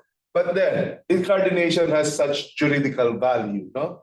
Because of incarnation, what is established is a direct relationship with a particular portion of the people of God. In this case, for example, in a diocese, no? So from incarnation arises both obligations and rights which are specific to clerics, no? So when we talk about clerics, we're not just talking about priests, no? A person becomes a cleric when he gets ordained as a deacon. By diaconate, then one becomes a cleric. So therefore, there are different categories of clerics: deacons, priests, and bishops. So how are diocesans and really clerical members of Institutes of Consecrated Life, ICL? Okay. I'm looking at the screen because it's not clear yet. So what's happening there? Yeah, because they could not see clearly. Oh, there. We should go. Malabo. I cannot see clearly, no? There you are. So Institutes of Consecrated Life, how are they incarnated? So there are three ways. So first, by diaconate ordination. Okay, so therefore, diocesans are incarnated in a particular church, okay? And religious are incarnated in the congregation or the Society of Apostolic Life when they get ordained as deacons. Okay? So therefore, earlier we were talking about permanent deacons. When this man of mature age who is married gets ordained as a deacon, he is incarnated in the diocese. Now, we have what we call a secular institute. So these are, a secular institute is a form of consecrated life, and they have they have vows of poverty, chastity, and obedience. But for example, these women, they live in the secular world. No? They don't live like sisters. They are consecrated, but they work in a bank or they work as teachers, but they have the vows of the evangelical councils. So for example, in their case, okay, as I mentioned, they live in the world, not like us religious institutes, because we live in the community. No?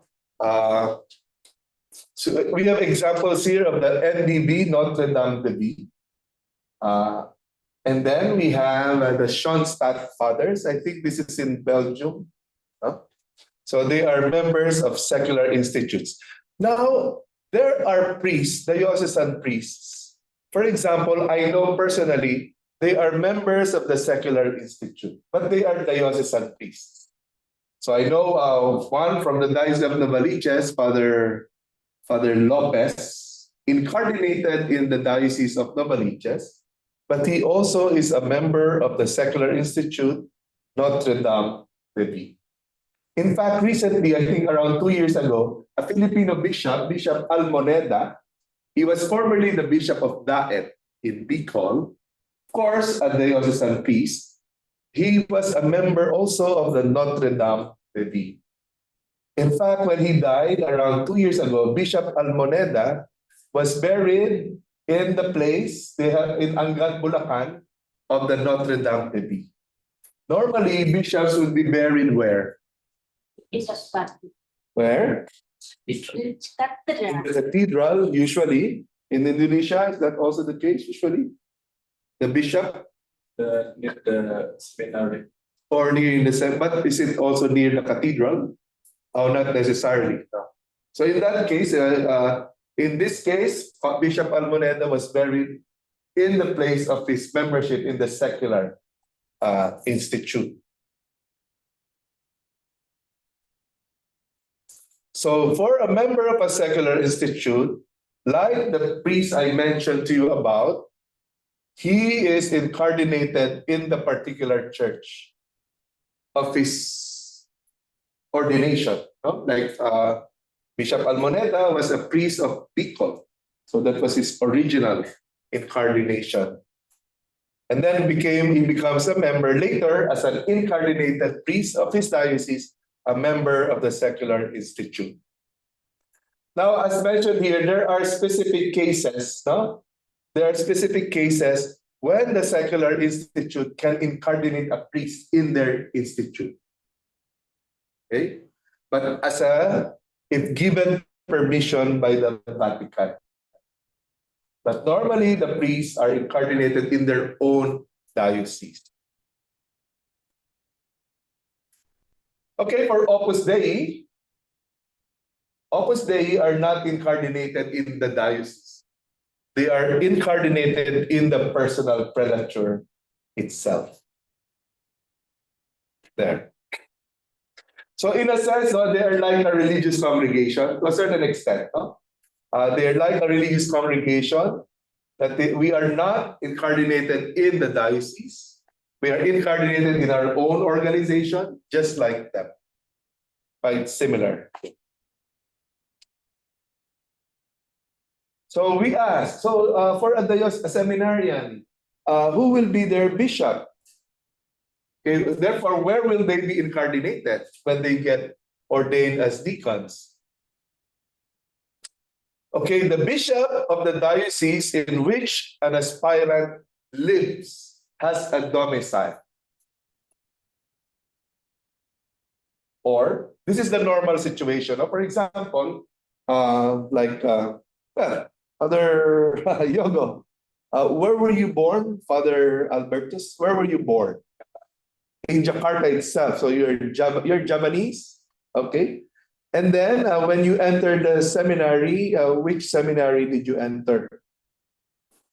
Seminary, Jakarta. In Jakarta. Okay. And then eventually, as you were studying as a seminarian, as a theologian, for example, so you were under the care of the Archbishop of Jakarta. So, and then eventually when you were ordained deacon, you were incardinated in the Archdiocese of Jakarta. So there, in this case of Father Yogo as a domicile, he was born there and he grew up in Jakarta. So therefore, his proper bishop, okay, is the Archbishop of Jakarta. Archbishop, no? The Archbishop of Jakarta, because he was born and has a domicile in Jakarta. That's normally the most of the cases that we have. Wherever you live, then that's where you become incardinated also. However, that's not the only situation. No? Because here also, the proper bishop of a seminarium is the bishop of the diocese to which he intends to devote himself for service. Okay? So therefore now, the place where you grew up and where you live is not anymore the only way to determine where you will be incardinated. Because for example, I know from San Jose Seminary, I think he is from Nueva Ecija. So Father Kirox, no? And when they were seminarians, there was an appeal in Zambales, the Diocese of Iba, for mission appeal because they had very few priests at that time in the 1980s. So this guy, Father Kirox, volunteered, no? Even if he's from Nueva Ecija, he volunteered to be on a mission in Zambales. That was the place where he wanted to devote his priestly life as a priest. No? So therefore, he got incardinated when he was ordained as a deacon in the diocese of Iba, the place where he desired to devote himself, even if he's not from there. Okay? So the bishop of incardination is that person who will be your bishop as a deacon and as a priest. So now it's more flexible now, no? Because before in the old law, where you were born, that's where your diocese will be. In the 1917 Code of Canon Law. But in 1983, all that was changed because of Vatican II. Because Vatican II in Lumen Gentium said that the vocation of the priesthood is a universal vocation. It is not just for one place. There is a universal character of priestly ministry, so there is now greater freedom of choice. Okay, once bishop, by virtue of your baptism, you're baptized here in this town, it becomes actually already irrelevant. As mentioned in 1917, the old Code of Canon Law, it disfavors the transfer of clerics. No? It's just there.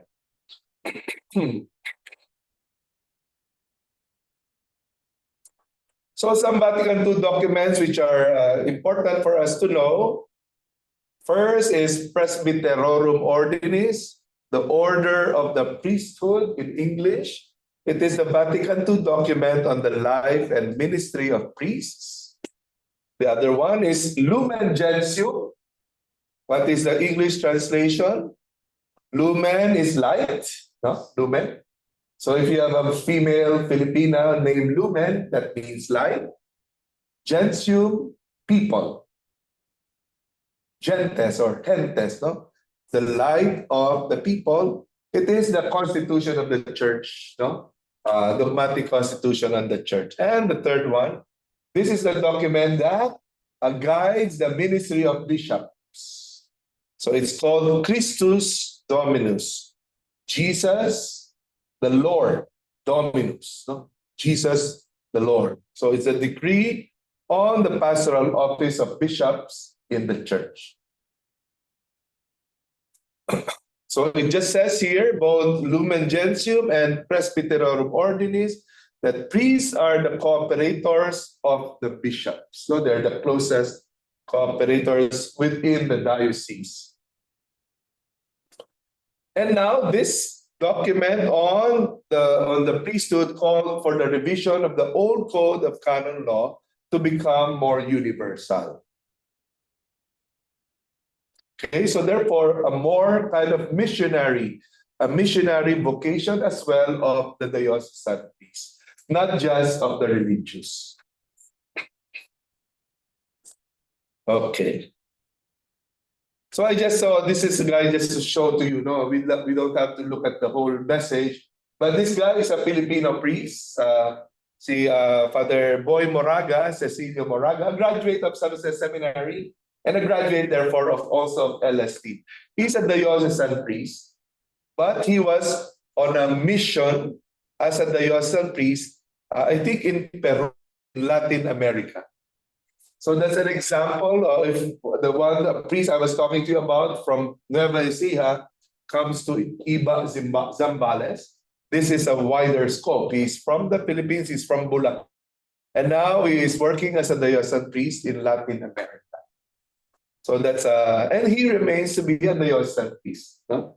So there you are, an example of our universal vocation as priests. Now the second way of incardination is the transfer. A diocesan priest from the one diocese transferring to another diocese. So there, for that transfer to be valid, so a letter of incardination signed by the ordinary of the destination. So for example, a priest from the Archdiocese of Cebu to transfer to the Archdiocese of Manila, the Bishop of Cebu, of course, should communicate with the Bishop of Manila, and then the Archbishop Cardinal of Manila should prepare a letter of incardination. Okay? And then, of course, the Bishop of Cebu will now write a letter of excardination. Incardinate first, and then after that, to excardinate. Now, normally it doesn't work that fast, no?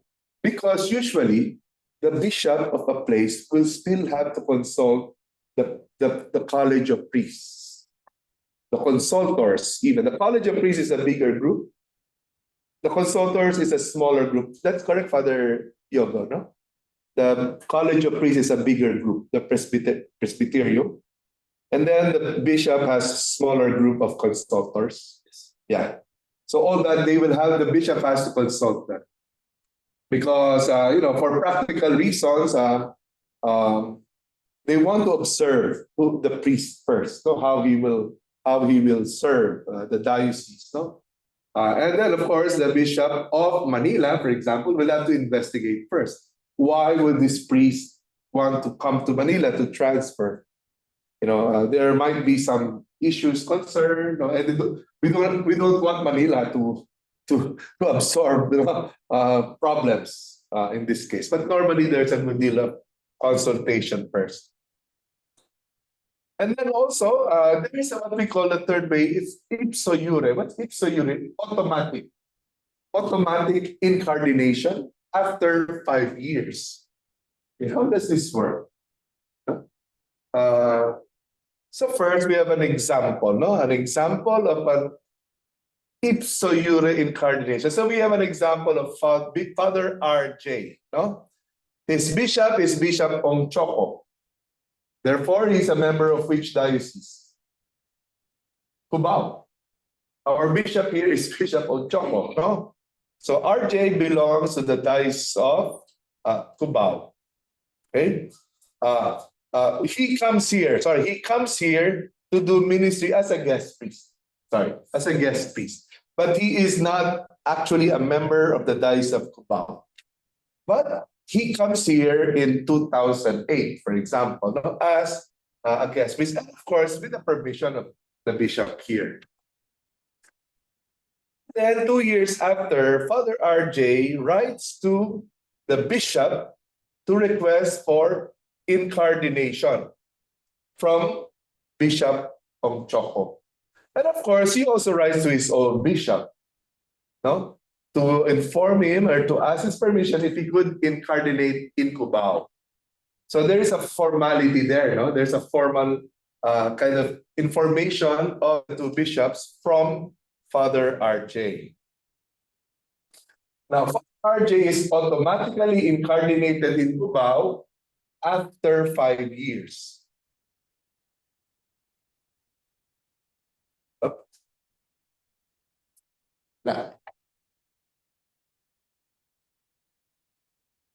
There after 5 years of residence, no? But there are conditions, no? It's not just automatic, it's not magic. There are certain conditions. First, RJ's residence should have been continuous and has not been interrupted. So it should be continuous, 5 years of serving in a parish, for example.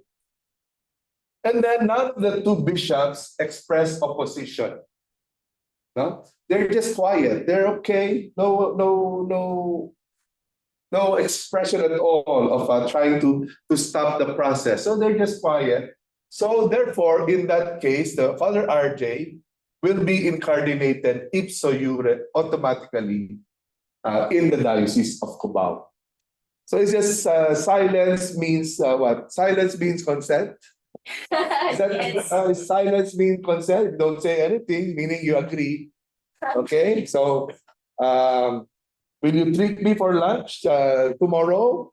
So your companion is silent. Okay, automatically you didn't say no. Okay, so that's a kind of a thing. No, that's a ipso jure incardination. But I have a hunch. No, I'm not a diocesan priest, and neither am I a bishop. But I have a hunch that many bishops would not want this arrangement. So probably what many bishops do, if a guest priest comes, there's a formal letter, okay, you're a guest priest for this number of years. So there's a real kind of a contract, and this will be renewed after expiration of the term. Because bishops might want to be more sure, in Tagalog, sigurista, that what if he actually forgets about that this father is here in my diocese? What if he forgets all about it and says nothing at all?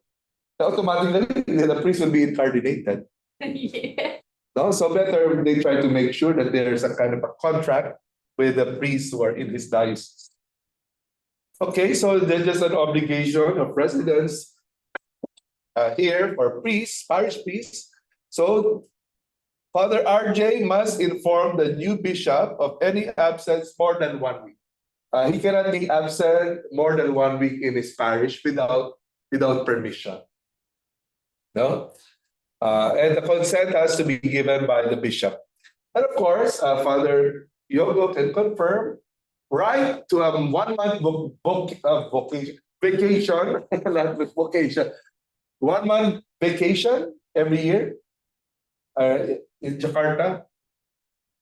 No? No, tell your bishop according to canon, no. Right, 1 month vacation.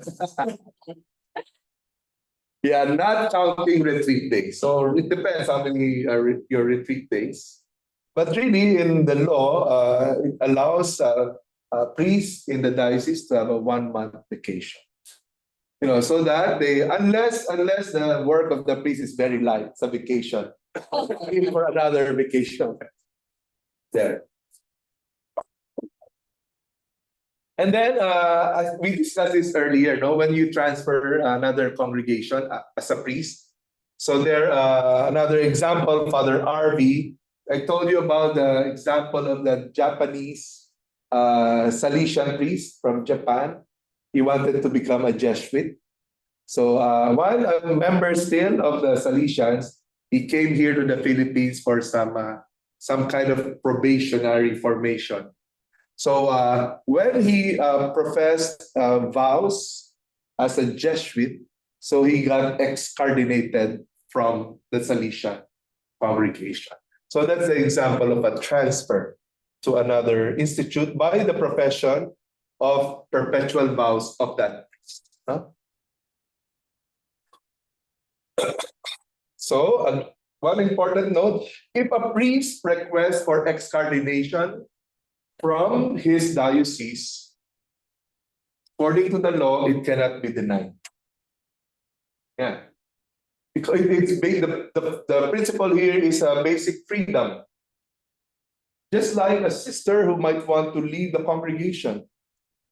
After due discernment, after some guidance, if a sister still wants to leave the congregation, she cannot be stopped. It's freedom. You know, given basic human freedom, human rights to everyone.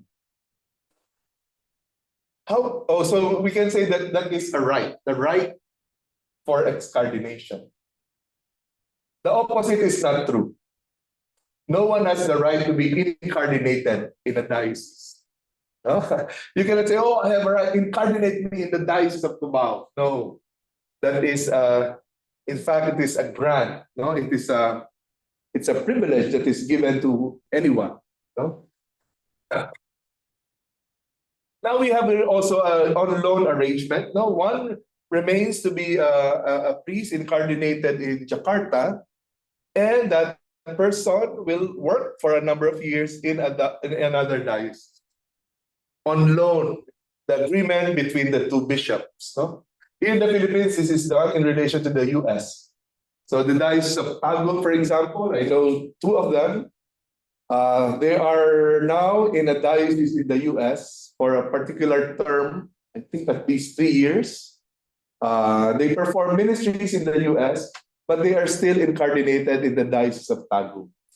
The arrangement is such that I think, in the process, they will be able to kind of raise funds also while they're in the US to help the diocese in fundraising. Yeah. So there are mutual benefits, definitely, because the diocese where they are serving are assisted by 2 priests. And also, on the other hand, the diocese also benefits from some financial assistance from the US.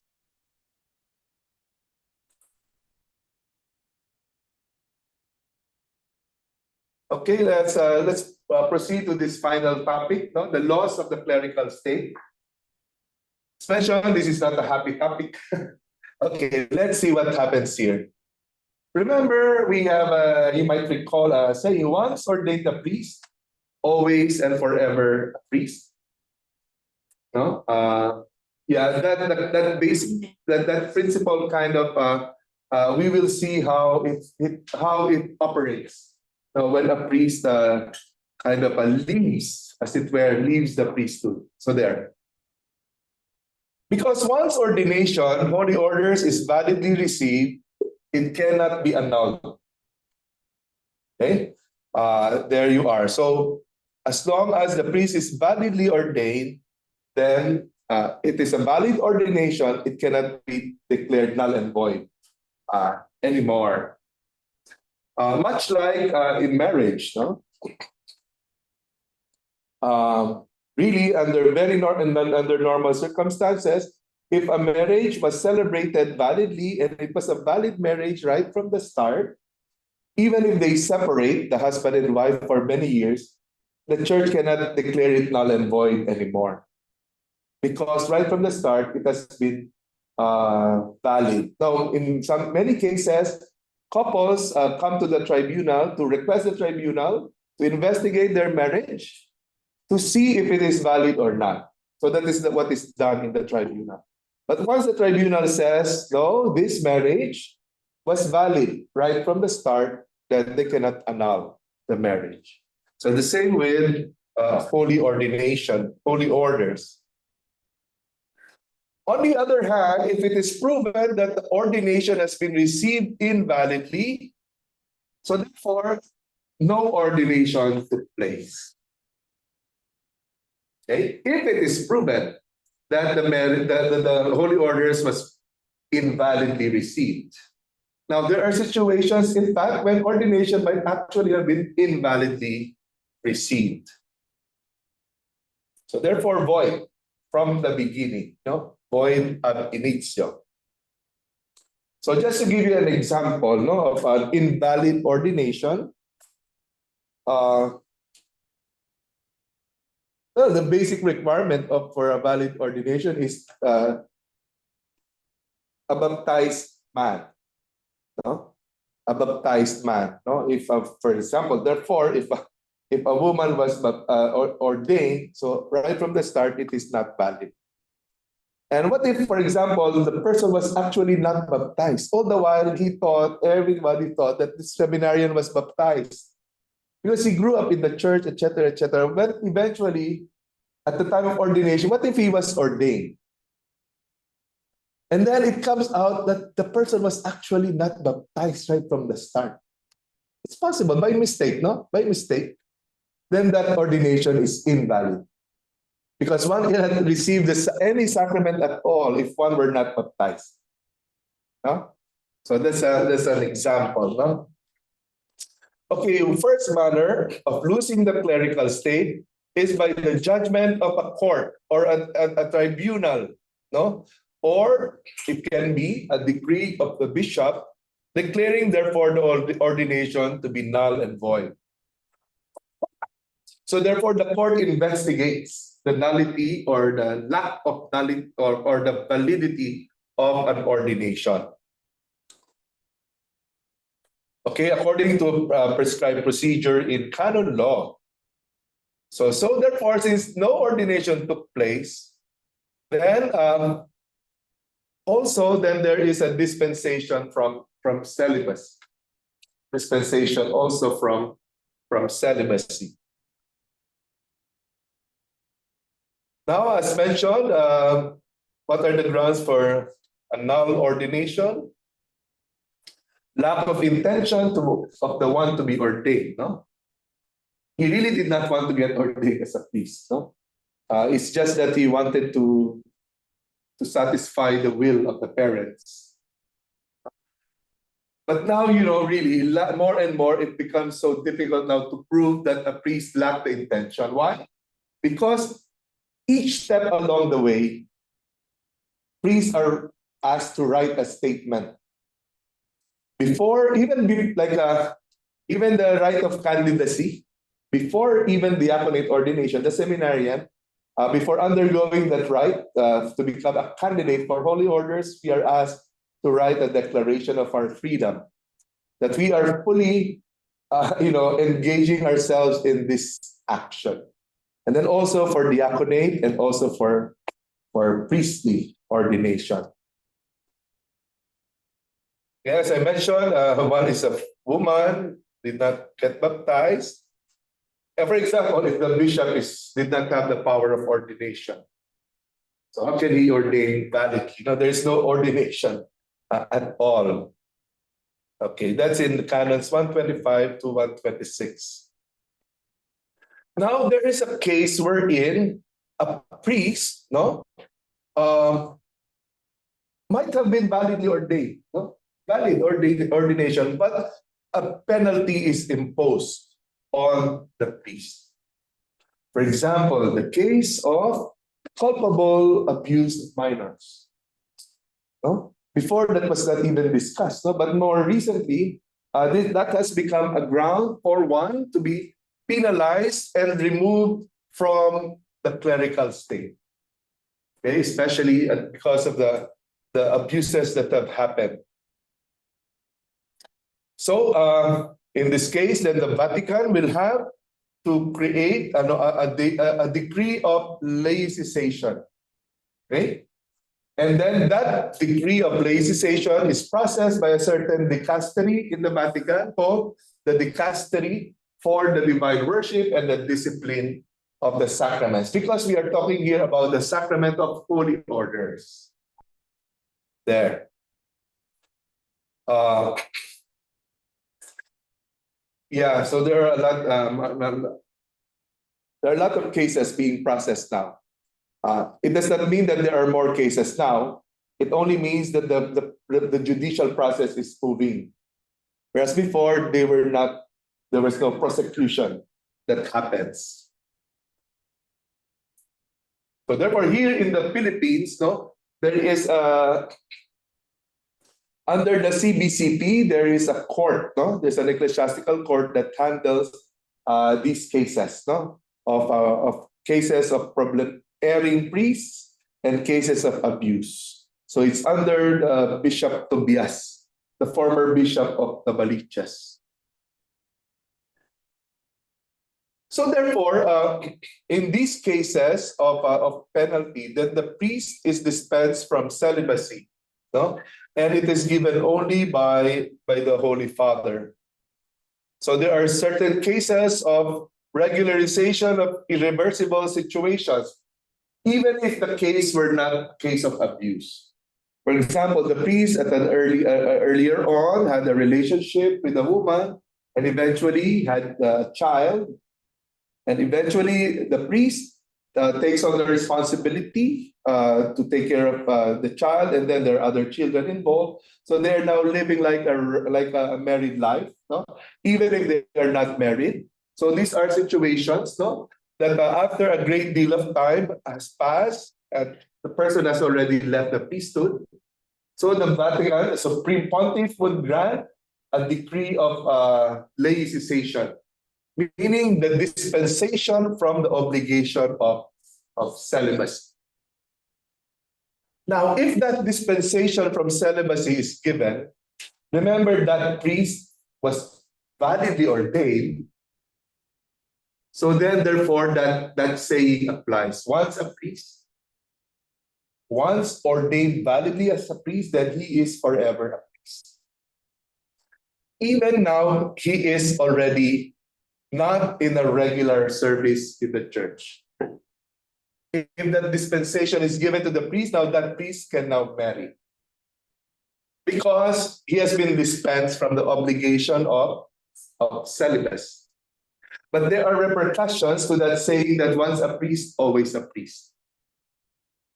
One repercussion is this.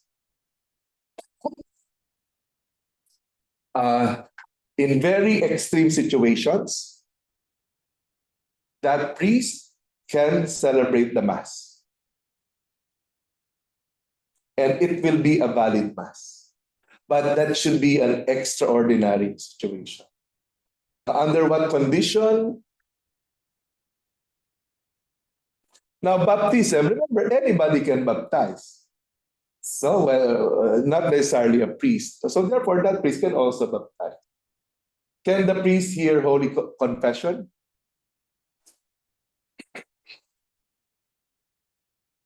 Oh, there you go. Yes. Under extreme situations. For example, somebody in the danger of death, in the hospital, for example. So the priest is a priest, he can hear confession, but only in those extreme situations. No? Okay, so there. What are the other kind of situations of dispensation from celibacy being given? Lack of due freedom or responsibility at the moment of ordination. Here we can say there are certain levels of lack of freedom. No, there is a lack of freedom wherein the person might not actually have a very did not actually make a decision to get ordained. No, for example, in some seminaries, surely historically in the past, they could not detect insanity. No? There are certain kinds of mental illnesses wherein at certain time the mind is very clear. At certain time the mind gets really out of control. If one were ordained with that kind of situation, then it's possible that the ordination might be invalid. But one who is under pressure, for example, to get ordained, can still be ordained validly. No? Like the same way with us. So many of us, when we might have professed vows, there was a strong kind of feeling of unworthiness or even fear. No? Some might actually manifest it physically by crying like that. No? But when we professed vows, it was still valid.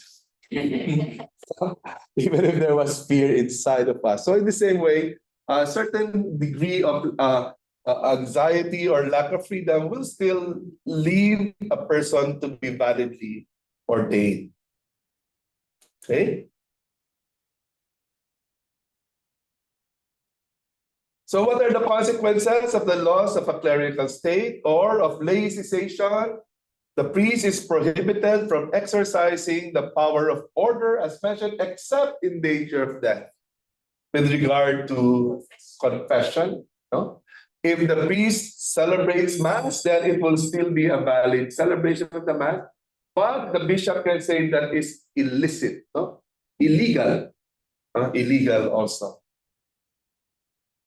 Okay, deprived of all the offices and roles of any delegated power, an office given to him by the bishop. Okay, according to Canon 293, a cleric who has lost the clerical state cannot be enrolled as a cleric again. He cannot come back. No, oh, I want to become a priest again. I want to be in active service again. But still, there is some exemption unless the Vatican allows it. No? There might be situations wherein a person can be reinstated to the clerical state again. Okay, so are there questions before we close the class regarding this topic on the loss of the clerical state? I hope none of us will, of course, the sisters lose the clerical state. But, you know, because we relate so much, no, with so many priests around, we might actually even know some priests who is now not in active service anymore. So at least to understand their situation.